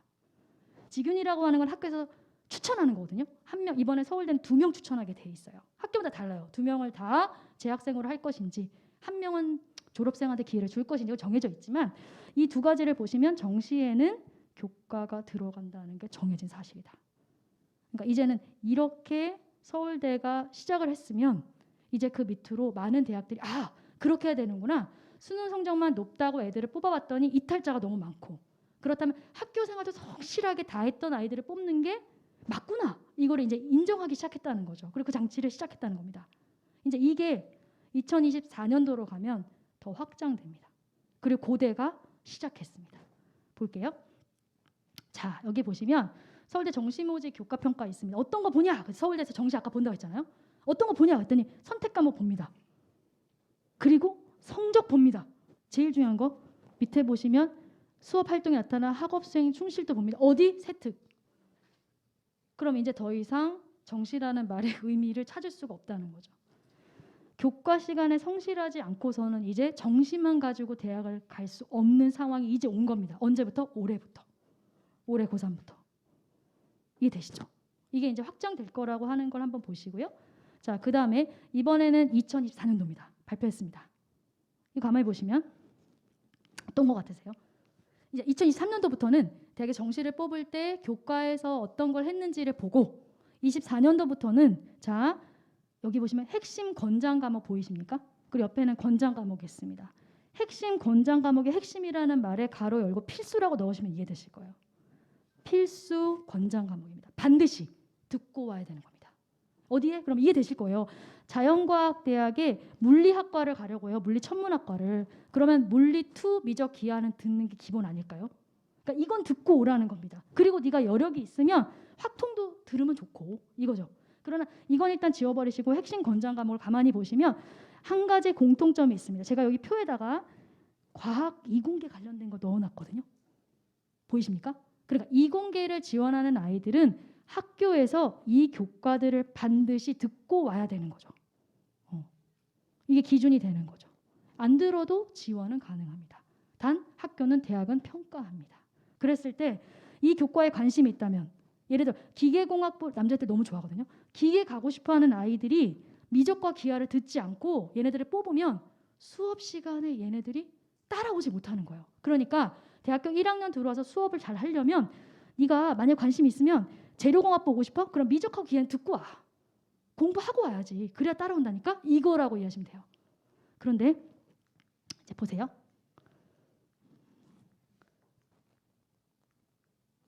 이럴 때 굉장히 당황스럽습니다. 됐습니다. 예. 보시면 이렇게 되는 거죠. 농경제사회학부 없습니다. 그럼 여기는 과목 안 듣고 와도 충분히 우리 교과 이해할 수 있으니까 굳이 안 해도 돼. 이런 말로 이해하시면 되거든요. 자유전공학부 안 들어도 돼. 괜찮아. 네가 관심 있으면 요 정도 미적과 학통까지는 들어도 괜찮지. 근데 보세요. 제가 약학과를 가고 싶어요. 약대를 가고 싶습니다. 그런데 제가 화학투나 생명과학 모르고 약학과 가도 될까요? 이게 상식적으로 안 되거든요. 안 되거든요. 이 얘기를 지금 하는 거라고 생각하시면 되고요. 하나 더 볼게요. 이거요. 빈칸 보이십니까? 아름답지 않습니까? 이거 어떻게 이해하면 될까요? 이거는 왜 안 정해줍니까? 이게 아니고 문과 학생들이죠. 문과 학생들은 어떤 걸 들어도 자유롭게 들어. 괜찮아. 이과를 들으면 어떻고 네가 사회과학을 들으면 어떻겠니? 들어도 돼. 다 도움이 돼. 괜찮아. 우리는 그걸 제한하지 않을게. 가두어 놓지 않겠다. 이걸로 이해하시면 되거든요. 우리가 원하는 건 융합이니까. 그 다음에 자 이걸 가지면 더 이해하시기 좋으실 겁니다. 이건 자연계에서 제가 가져온 건데요. 대급에서 보고서를 냈어요. 봤더니 여기 지금 색깔을 보시면 노란색은 영향이 없는 거고 빨간색은 중대한 감점입니다. 그러니까 빨간색을 보세요. 빨간색? 보세요. 두 번째 보십니다. 자연계, 공학계, 의학계 지원자가 과탄 선택 과목을 이수 안 하고 왔습니다. 얘는 사탐 들은 애들이죠. 그런데 얘가 들어올 수 있을까요? 안 돼요. 이렇게 말해요. 감점할 거야. 이거죠. 당연하죠. 공정하죠. 근데 보시면 세 번째 볼게요. 의학과 지원하는 아이가 생명과학 2, 화투 안 들었다. 감점해야죠. 열심히 안 한 거잖아요. 관심 없었네. 안 들었네. 그렇게 이해하시면 되는 거고요. 그 다음 여기 보세요. 생명과학 생명계열 과학 한 아이가 지원자 생명과학 2를 안 들었다. 생명과학과 가고 싶은데 생2는 안 들었습니다. 선생님 괜찮아요. 저 안 들어도 돼요. 가서 공부할게요. 이해 안 된다는 겁니다. 그거 이해되시죠? 네가 좋아했으면 들어야지. 이렇게 가는 거고요. 그 다음에요. 두 번째 이제 문과 페이지 볼게요. 문과입니다. 여기 보시면 이제 문과는 보세요. 문과는 참 특이한 게 노란색이 많습니다. 이것도 이해가 되실 겁니다. 보시면 맨 위에 보시면 두 번째 볼게요. 상경계열 경영이나 경제학과 가고 싶은 아이가 경제 과목 안 들었다. 이게 굳이 점수를 막대하게 깔 필요가 있을까? 아닙니다. 깔입니다. 막대하게 감축할 이유가 있을까? 없습니다. 이해되시죠? 밑에 볼게요. 그런데 인문계, 사회계, 상경계열 지원자가 사탐 안 들었어요. 그럼 안 되지. 이거는 안 되지. 들었어야지. 듣고 기본적인 배경 깔고 왔어야지. 맞지 않을까요? 두 번째 볼까요? 인문계열 지원자가 심화국어, 고전읽기 이수 안 했습니다. 그러면 보시면 경미하게 간점합니다. 근데 영향도 없습니다. 그러니까 굳이 안 들어도 대학 와서 충분히 네가 이수할 수 있다라고 보는 거죠. 그러니까 지금 관점은 뭐냐면 이공계열 애들은 공부하는 게 어려우니까 대학 가기 전에 선수학습으로 고등학교에서 교과목 이수를 당연히 해서 와야기를 바란다는 거죠. 근데 문과 애들은 어떤 걸 들어도 전부 다 통합할 수 있으니까 그렇게 제한하지 않겠다는 거예요. 자유롭게 들어 이런 거거든요. 자, 그다음에 이제 2024년입니다. 아까 2023년도에 교과 1, 2 선택했던 거 기억나시죠? 그다음에 교과 오고 싶으면 이거 과목 들어야 된다라고 했던 거 기억나시죠? 이제 발전해서 24년도가 되면 과학탐구, 또 과학 얘기입니다. 과학탐구 응시 기준을 바꿨습니다. 뭐냐? 지금 서울대는 과탐을 볼 때 두 과목을 반드시 듣는데 원과 투 과목을 들으라고 해요. 근데 교과목 같이면 안 돼. 예를 들어서 생명 1을 들었으면 화학 2를 시험 봐야 됩니다. 그러니까 두 개를 봐야 되는데 2를 보는 아이들이 인원이 적어요. 그러니까 투 과목을 선택하는 아이들이 적으니까 보통 원을 보니까요. 투 과목 선택 인원이 적으니까 그 말은 뭡니까? 상대평가했을 때 등급을 받기가 너무 어렵습니다. 그러니까 이게 너무 두려운 거예요. 그래서 어떻게 했냐면 애들도 주니까 당연히 등급에 해당되는 아이들도 줄지 않습니까? 그러니까 그러면 원과 원, 그러니까 두 가지 다 뭐 지구과학 원 듣고 생명 원 듣는 거 괜찮아 해놓고 그 다음에 대신에 우리는 이거 할 거다. 투 과목 2개 듣지 5점 줄게. 그러면 애들이 원 들었지만 투 과목 2개 들은 애랑 경쟁하면 떨어지는 거죠. 그러니까 자연스럽게 배점을 하나 더 줄 테니까 2를 듣게끔 유도하는 겁니다. 서울대도 압니다. 이렇게 했을 때 아이들이 많이 이탈할 것을 잘 알고 있습니다. 그럼에도 불구하고 왜 5점을 더 주느냐? 그러면 우리 학과에 와서 공부를 하려면 그래도 고등학교 때 두렵고 어렵지만 투 과목을 2개 정도는 이수하고 공부하고 왔을 때 적응력이 창의력이 높아지니 거기에 대한 점수는 5점 큽니다. 이거 주겠다는 겁니다. 애들은 더 공부를 많이 해야 되는 상황이 벌어지는 거죠. 자, 그다음에 이제 고려됩니다. 이제 발 맞춰 갑니다. 그래서 뭐 어떻게 했냐 그랬더니 얘네는 수능 전형에 교과를 하나 넣습니다. 그런데 서울대만큼 그렇게 악랄하게 넣지는 않습니다. 아까 전에 세특도 넣는 거 기억나시죠? 성적도 뭐 선택했는지 보고 성적 보고 그다음에 세특도 본다고 했는데 얘는 어떻게 했냐면 보세요. 여기 보면 학생부 교과 보이시죠? 교과는 성적이라고 했지 않습니까? 그러니까 수능으로 학생들을 뽑을 때 교과 성적만 보겠다. 그러니까 세특은 안 볼게. 근데 성적은 볼게. 성적까지는 우리한테 볼게. 이겁니다. 그래서 보시면 여기 이렇게 되는 거죠. 원점수 평균 표준전차 석차 등급이 이제된 모든 과목을 확인하겠다. 이렇게. 그러면 수능으로 대학 전형을 했지만 거기에 맞춰서 학교 성적도 있어야 된다는 얘기를 하고 싶은 거죠. 네.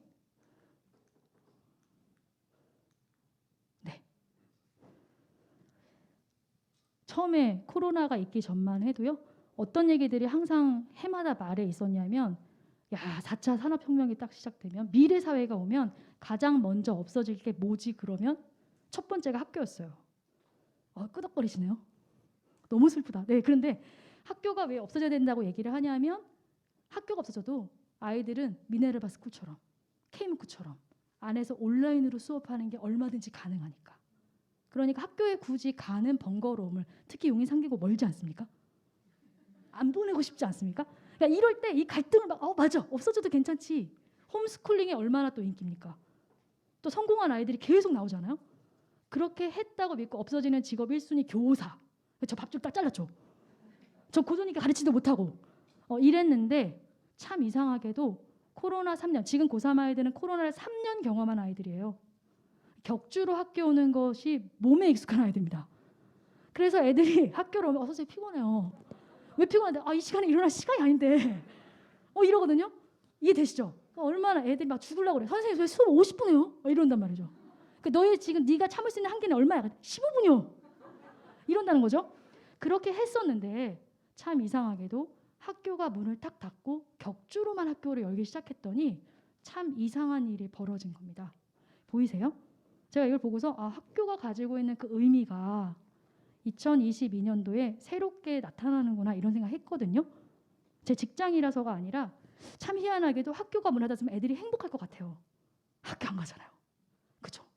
그런데 갔더니 학습 능력이 떨어집니다. 참 이상하죠. 분명히 학교에서 코로나 때문에 학교가 문을 닫았을 때 가장 기분 좋아했던 때가 어디냐면 사교육 시장이었습니다.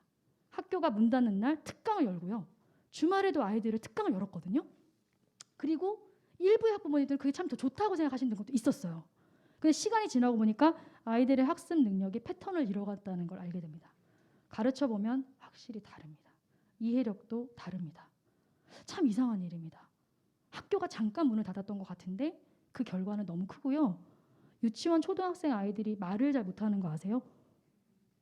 마스크를 쓰고 선생님이 온라인으로 얘기를 하니까 애들이 우리말을 듣고 외국어를 배우는 게 더딘 거예요. 입을 보지 못하고 갑자기 대화를 못하니까 어버버버 하는 거죠 애들이. 이런 일이 벌어졌어요. 두 번째 보세요. 몸도 아프고 마음도 아파요. 학교 안 오면 자유로울 것 같고 아이들이 편안해질 것 같은데 그게 아니더라는 거죠. 세 번째 보세요.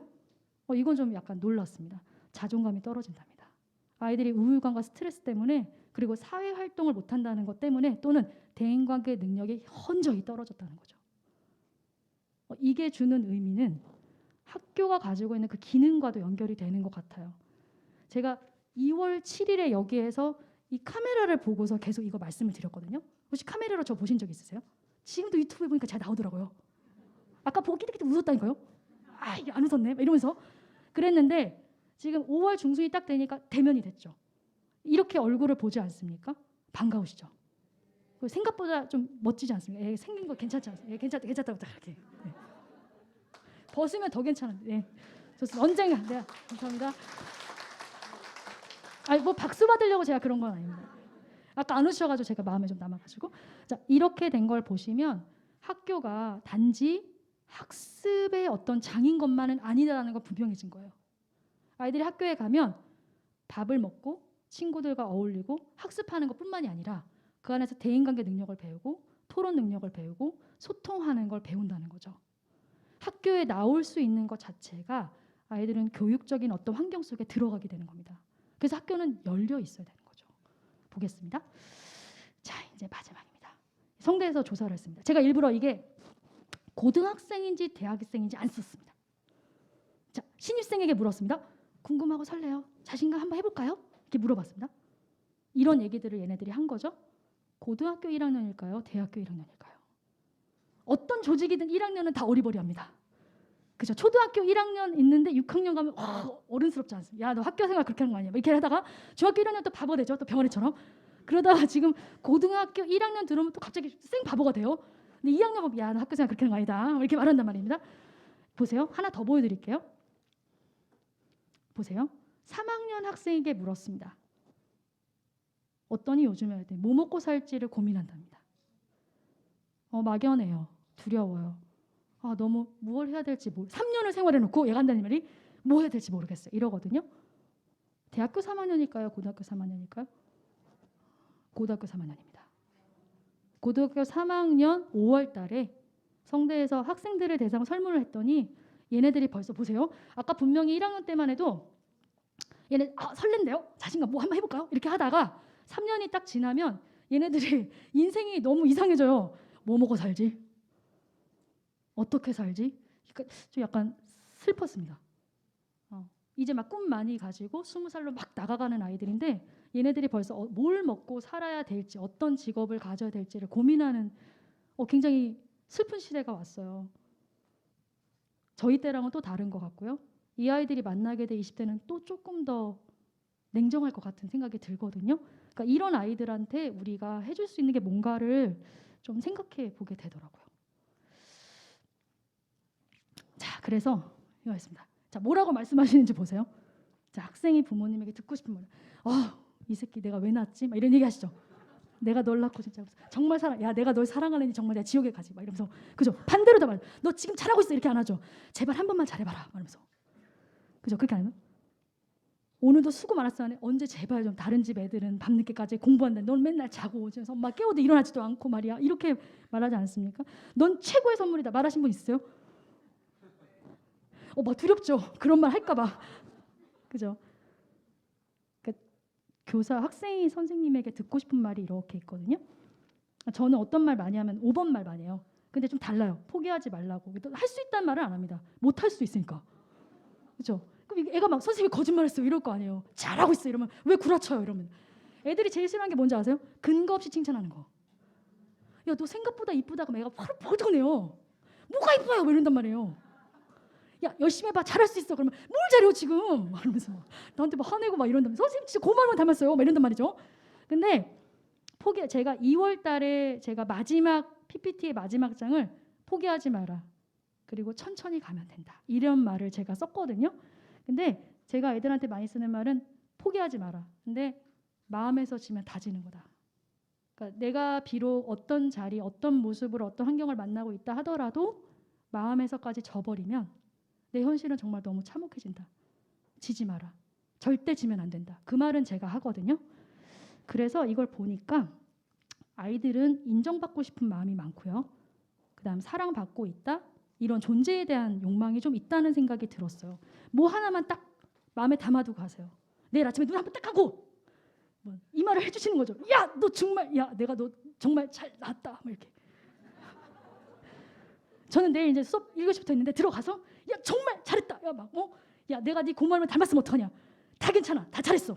계속 해봐. 이런 말을 계속 습관적으로 해주실 때 아이들은 표현하지 않지만 알고 있습니다. 엄마가 나 믿어주고 있고 아버지가 나를 응원하고 있고. 그래서 가장 좋은 응원은 힘내라. 정말 잘할 수 있어. 이게 아니라 그냥 옆에 가만히 있어 주시면 돼요. 속 터지죠. 막 이거 진짜 어떻게 죽여 살려 이러지만 그래도 마음 꾹 참고 수용하는 마음으로 그래도 옆에 있어 주시고 믿어 주시고 한번 눈 마주쳐 주시는 거. 아침에 그렇게 해서 학교를 보내주시면 아이들이 학교에서 하는 모든 활동들이 편안해집니다. 그리고 가정에서 위로받아야 됩니다. 학교에서 해주는 위로와 포옹에는 한계가 있습니다. 근데 가정에서 그 역할을 해주셔야 되고 아이를 중심으로 학부모님과 저희가 함께 움직이지 않으면 아이는 마을이 키운다고 하지 않습니까? 전부가 다 이 아이를 위해서 응원하는데 그걸 아이가 모르면 어렵습니다. 그래서 마음에서 지면 안 됩니다. 우리 아이가 지금 어떤 자리, 어떤 입장에 뭐든지 다 비교하면 힘들어집니다. 근데 제일 중요한 건 우리가 아이가 있는 이 자리에서 어떻게 하면 조금 더 좋은 방향, 또 내 아이가 행복한 방향, 그 방향을 향해서 저는 중요하게 생각하는 건 자존감인 것 같습니다. 어떤 자리에 가도 움츠러들지 않을 자존감. 그거는 학교와 학부모님들이 함께 만들어가는 것이지 아이한테 자존감 높은 아이가 되라. 너 자존감 있니? 이렇게 하셔는 안 되는 거죠. 그래서 응원이라는 걸 제가 하나 마지막으로 담아봤습니다. 그냥 묵묵히 가만히 옆에 있어주는 것. 그래서 그 아이에게 주변에 혼자가 아니라는 걸 알게 해주는 것. 교육 과정도 학교 활동도 친구들과의 모든 것들도 사실은 함께 어우러지는 것들을 연습하는 과정이니까 실수하고 힘들어도 그 과정들이 결국엔 하나의 미알이 된다는 것을 조금 더 우리가 아이들한테 알려주는 것. 그러기 위해서 저도 이런 자리에서 이런 시간에 늦은 시간에 또 학부모님들과 이렇게 소통하려고 만난 거고요. 귀한 시간 내주시고 학교의 여러 가지 과정에서 함께 참여해 주실 때 아이들도 함께 성장한다는 거를 꼭 알아주셨으면 좋겠습니다. 함께 하면 멀리 갈 수 있습니다. 혼자 가면 짧게 갑니다. 그리고 빨리 갈 수는 있습니다. 그러나 멀리는 못 갑니다. 그래서 학교 가는 모든 과정에 관심과 사랑을 가지시고 또 쓴소리 하고 싶을 때는 또 하시고 그리고 질책하고 싶은 거 말고도 또 응원해주고 싶은 부분들이 있으시면 또 얼마든지 응원하시고 이런 과정들이 자유롭게 이루어질 때 또 학교도 우리 학생도 모두가 다 성장하는 거 아닐까요? 여기까지 제가 준비했습니다. 감사합니다.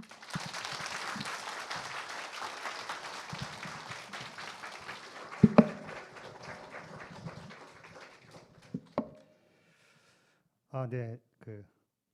오직 학교에서만 접할 수 있는 그런 고급 유머죠. 방송에서 못 봐요.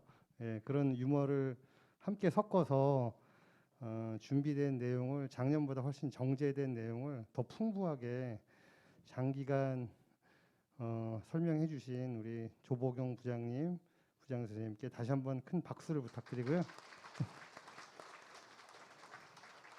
자, 저희가 이제 본래는 준비된 시간이 8시 반까지였는데 많이 길어져서 작년에 그러면 이제 지금 작년에 5회 졸업이죠. 제가 2회, 3회를 졸업시키고 4회, 3회, 4회를 졸업시키고 2회, 3회, 4회. 어쨌든 작년에 상계고에서 노력을 해서 종합이죠, 종합. 학생들의 생활기록부 작성과 또 입시 지도를 위해서 얼마만큼 좋은 성과를 얻었는지 제가 지금 수치상으로 바로 말씀을 드리기 힘들지만 거의 뭐 기하급수적으로 2회, 3회, 4회, 5회 그런 결과를 얻은 걸로 알고 있고요. 그거를 올해 저희가 학생들의 생활기록부를 좀 더 잘 작성을 하고 입시에 도움이 되고자 학생들을 지도하기 위해서 3학년 오면은 학생들한테 과제들을 줍니다. 여러 가지 그런 것들을 하기 위해서 입시 컨퍼런스라는 걸 매년 하는데 생기부를 분석하고 담임 선생님이랑 공유해서 그 입시 컨퍼런스를 담당하는 선생님이 최영묵 선생님이십니다. 수원 청명고에서 4년 동안 고3 담임을 역임하시고 올해 와서 담당을 하시는데 작년에 우리 입시 결과를 간략하게 소개를 하는 시간을 갖도록 하겠습니다.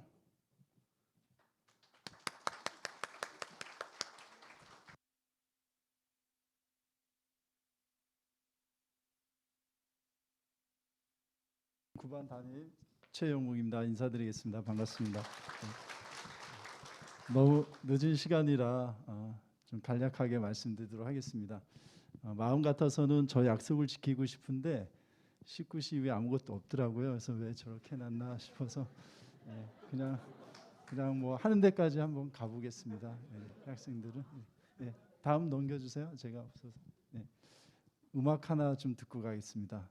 FM 라디오다 생각하시고 한번 들어주세요. 그냥 틀어주세요, 학생들.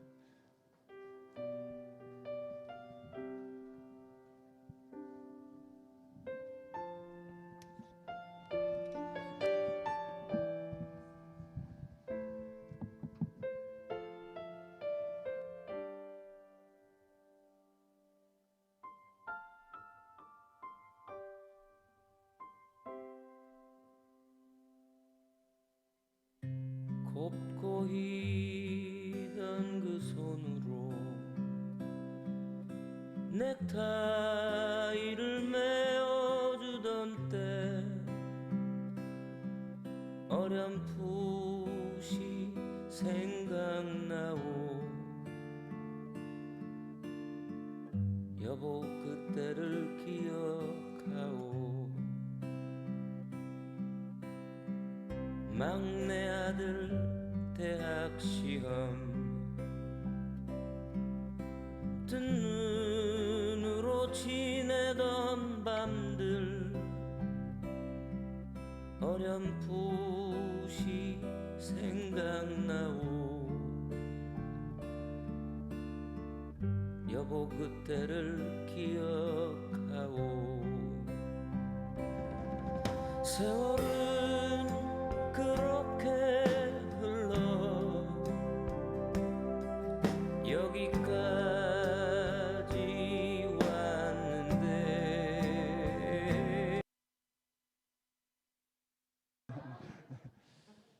자, 다음 넘겨주세요. 네.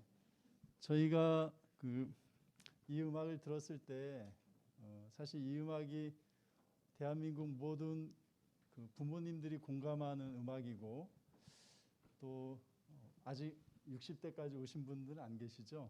언젠가는 우리가 60대가 되긴 하겠지만 이 시간을 또 기억하진 않을까 싶습니다. 그래서 학생들이 잘 되고 자녀가 잘 되는 게 또 우리 부모님들의 마음이시고 또 더 좋은 교육도 시키고 또 태어나서 먹이고 입히고 하면서 가장 중요한 부분이고 또 관심 있는 분야가 이쪽이 아닌가 싶어서 이 늦은 시간임에도 불구하고 이렇게 오신 것이 아닌가라는 생각에 이걸 이제 합격 학생들 지난 학생들의 자료를 말씀드리기 전에 잠깐 음악을 부모님들하고 같이 한번 이렇게 말씀드려야겠다는 생각에서 이렇게 같이 들어봤고요.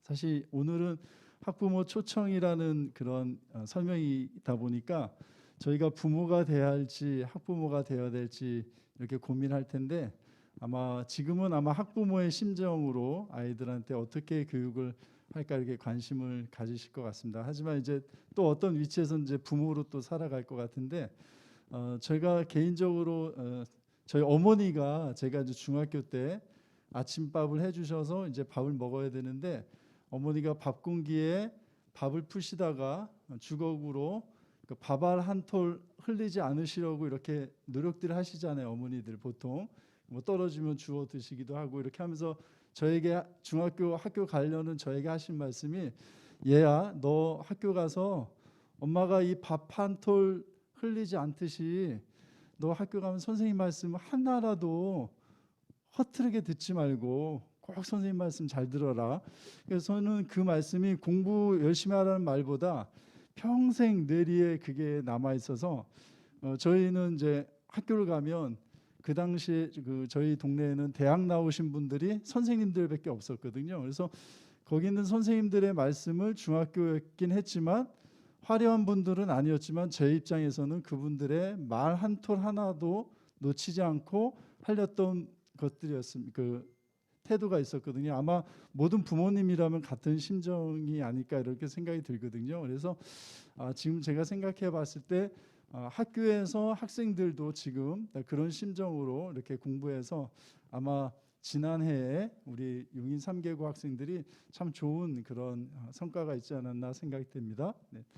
저희만 고민하는 게 아니라 우리 선조들도 또 많은 그 자녀들을 교육시키기 위해서 우리보다 사실 어떻게 보면 자녀 교육에 더 열정을 가지신 그런 분들이었던 것 같습니다. 그래서 오늘 참 공교롭게도 저 시대에는 아버지들이 다 교육을 담당하셨었잖아요.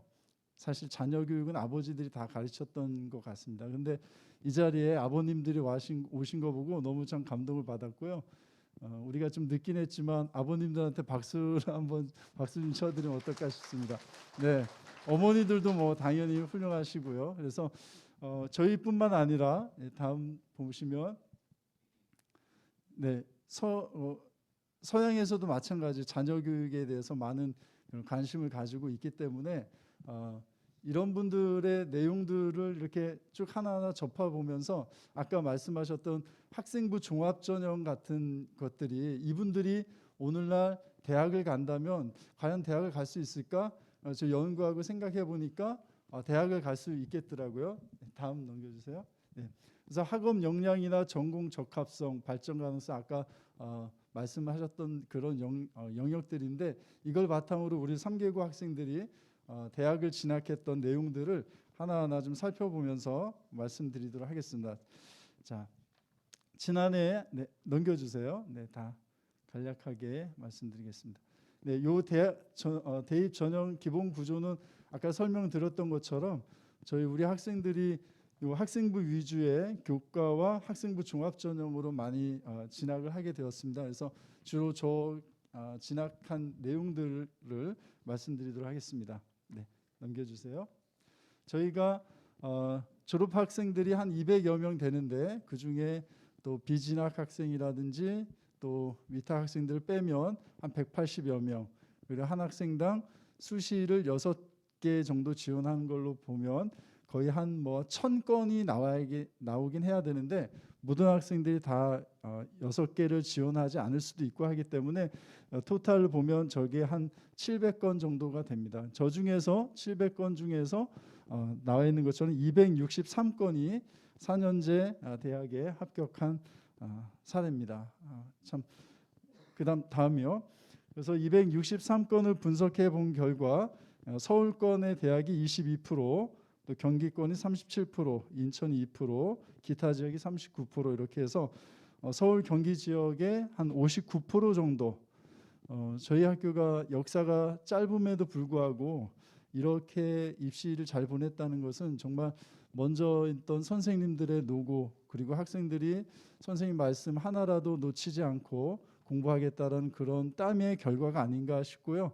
앞으로 이런 계기를 통해서 우리 학생들도 마찬가지로 이런 역사를 잘 전통을 이어갔으면 하는 마음에서 잠깐 보여드렸습니다. 그 학교들을 가만히 보면요, 서울 지역의 합격권 대학의 59건을 분석해 봤는데요. 건국대, 경희대 이따 이렇게 화면에 쭉 나와 있습니다.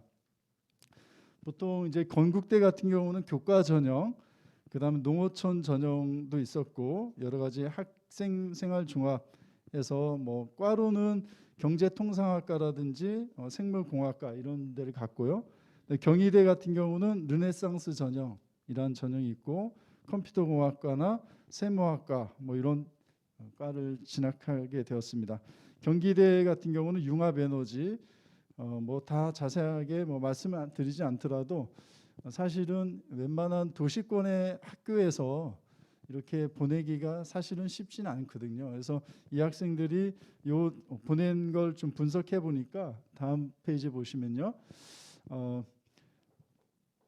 종합이 71% 정도 나와 있습니다. 아까 학종 보셨던 그 자료들 있죠. 학생들의 역량이라든지 꼭 수능 성적 점수만이 아니라 학생들이 수업을 통해서 선생님들이 평가한 그 자료들 3년 동안 학생들이 40과목 정도를 듣습니다. 그러면 40여 명의 교사들이 이 학생들을 한 2만 3천 정도로 평가를 합니다. 다 합치면 2만 3천 자면 한 A4지 한 14장 이렇게 넘어가는 거죠. 그 학생에 대해서 이렇게 객관적으로 평가하는 나라는 세계에서도 없다고 저는 생각도 들고요. 그래서 대학이 인정한 것이 이런 평가를 통해서 고등학교 선생님의 눈으로 이 아이의 학습 역량을 발견한 것이 대학 교수들 역시 동의가 된 것이죠. 이런 아이들이 대학에 와서도 많은 효과를 나타나고 성취도가 높았구나라는 것이 검증적으로 나타난 것이고 이 중에 이제 34%가 농어촌 전형으로 저렇게 나와 있습니다. 우리 학교 같은 경우 특별히 농어촌 전형이 있는데 관심을 두실 것이 농어촌 학생 전형이 있습니다. 유형 1이 있고 유형 2가 있죠. 그리고 고른 기회 전형이라는 것도 거의 같이 포함되기 때문에 참고로 부모님들께 말씀드리고 싶으면 부모님들께서는 이제 어떤 대학을 관심이 있으시면 반드시 모집 요강을 꼼꼼하게 좀 읽어보시는 게 필요할 것 같습니다. 네, 그거는 참고로 이렇게 하시고요.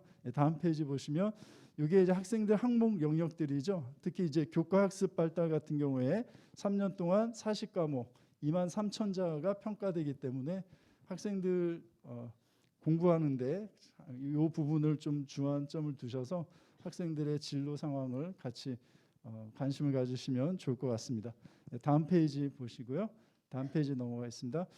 담임 선생님들은 이런 자료를 가지고 학생 프로그램을 이용해서 합격 전략 분석 리포트를 자료를 다 갖고 계십니다. 그래서 이런 자료를 근거로 해서 어느 학교를 진학하면 좋을까?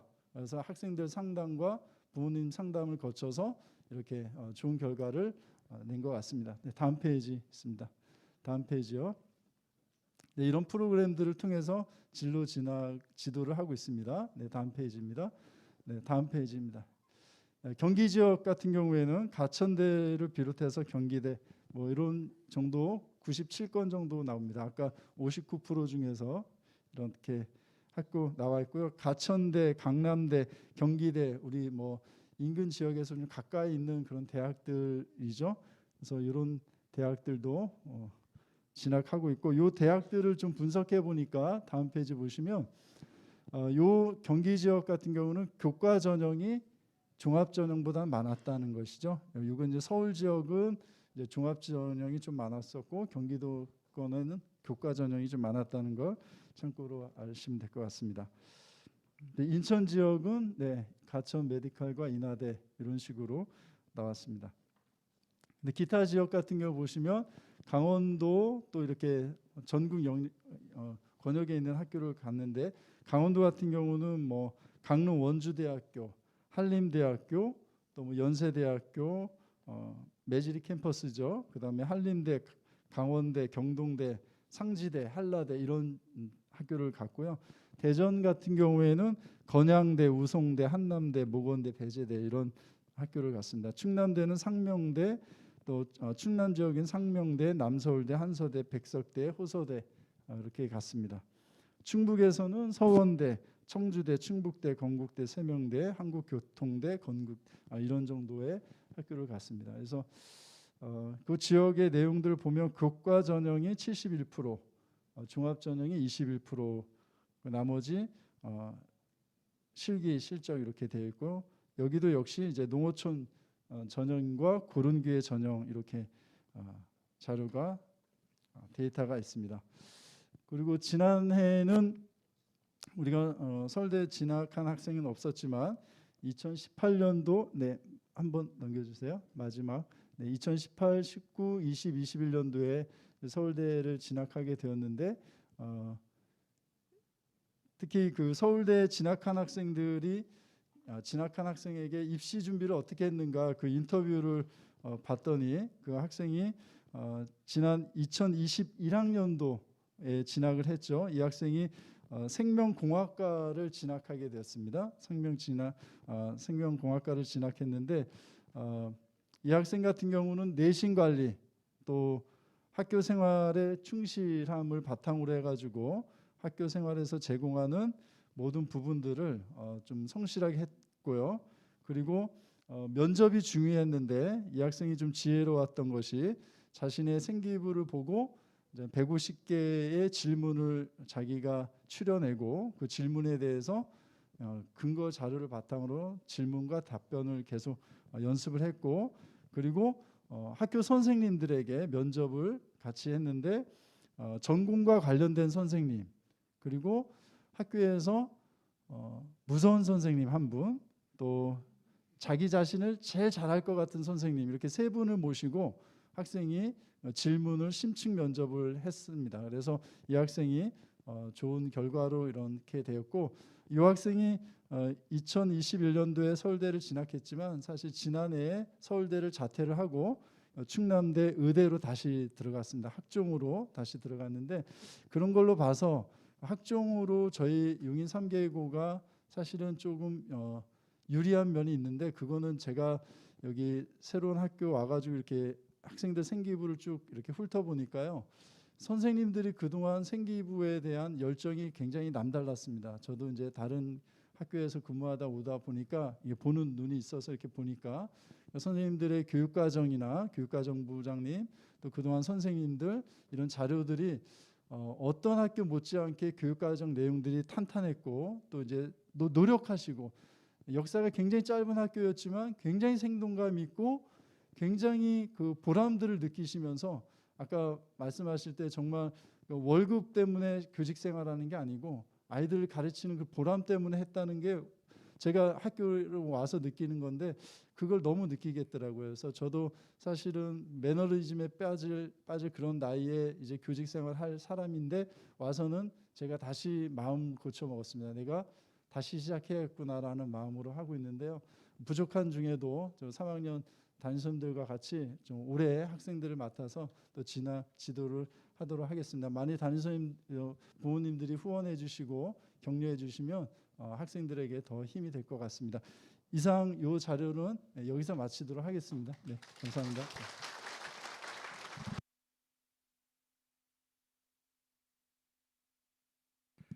네, 지금 시간이 많이 지체돼 가지고요. 질의응답을 원래는 좀 많이 가지려고 했어요. 근데 지금 최용묵 선생님도 사실 자료도 많이 준비하시고 뭐 프리젠테이션한 준비도 굉장히 많이 하셨는데 시간이 쫓기다 보니까 간단하게 소개를 할 수밖에 없는 걸 좀 안타깝게 생각하고 이렇게 많이 내방해 주신 내교해 주신 학부모님들 진심으로 감사를 드리고요.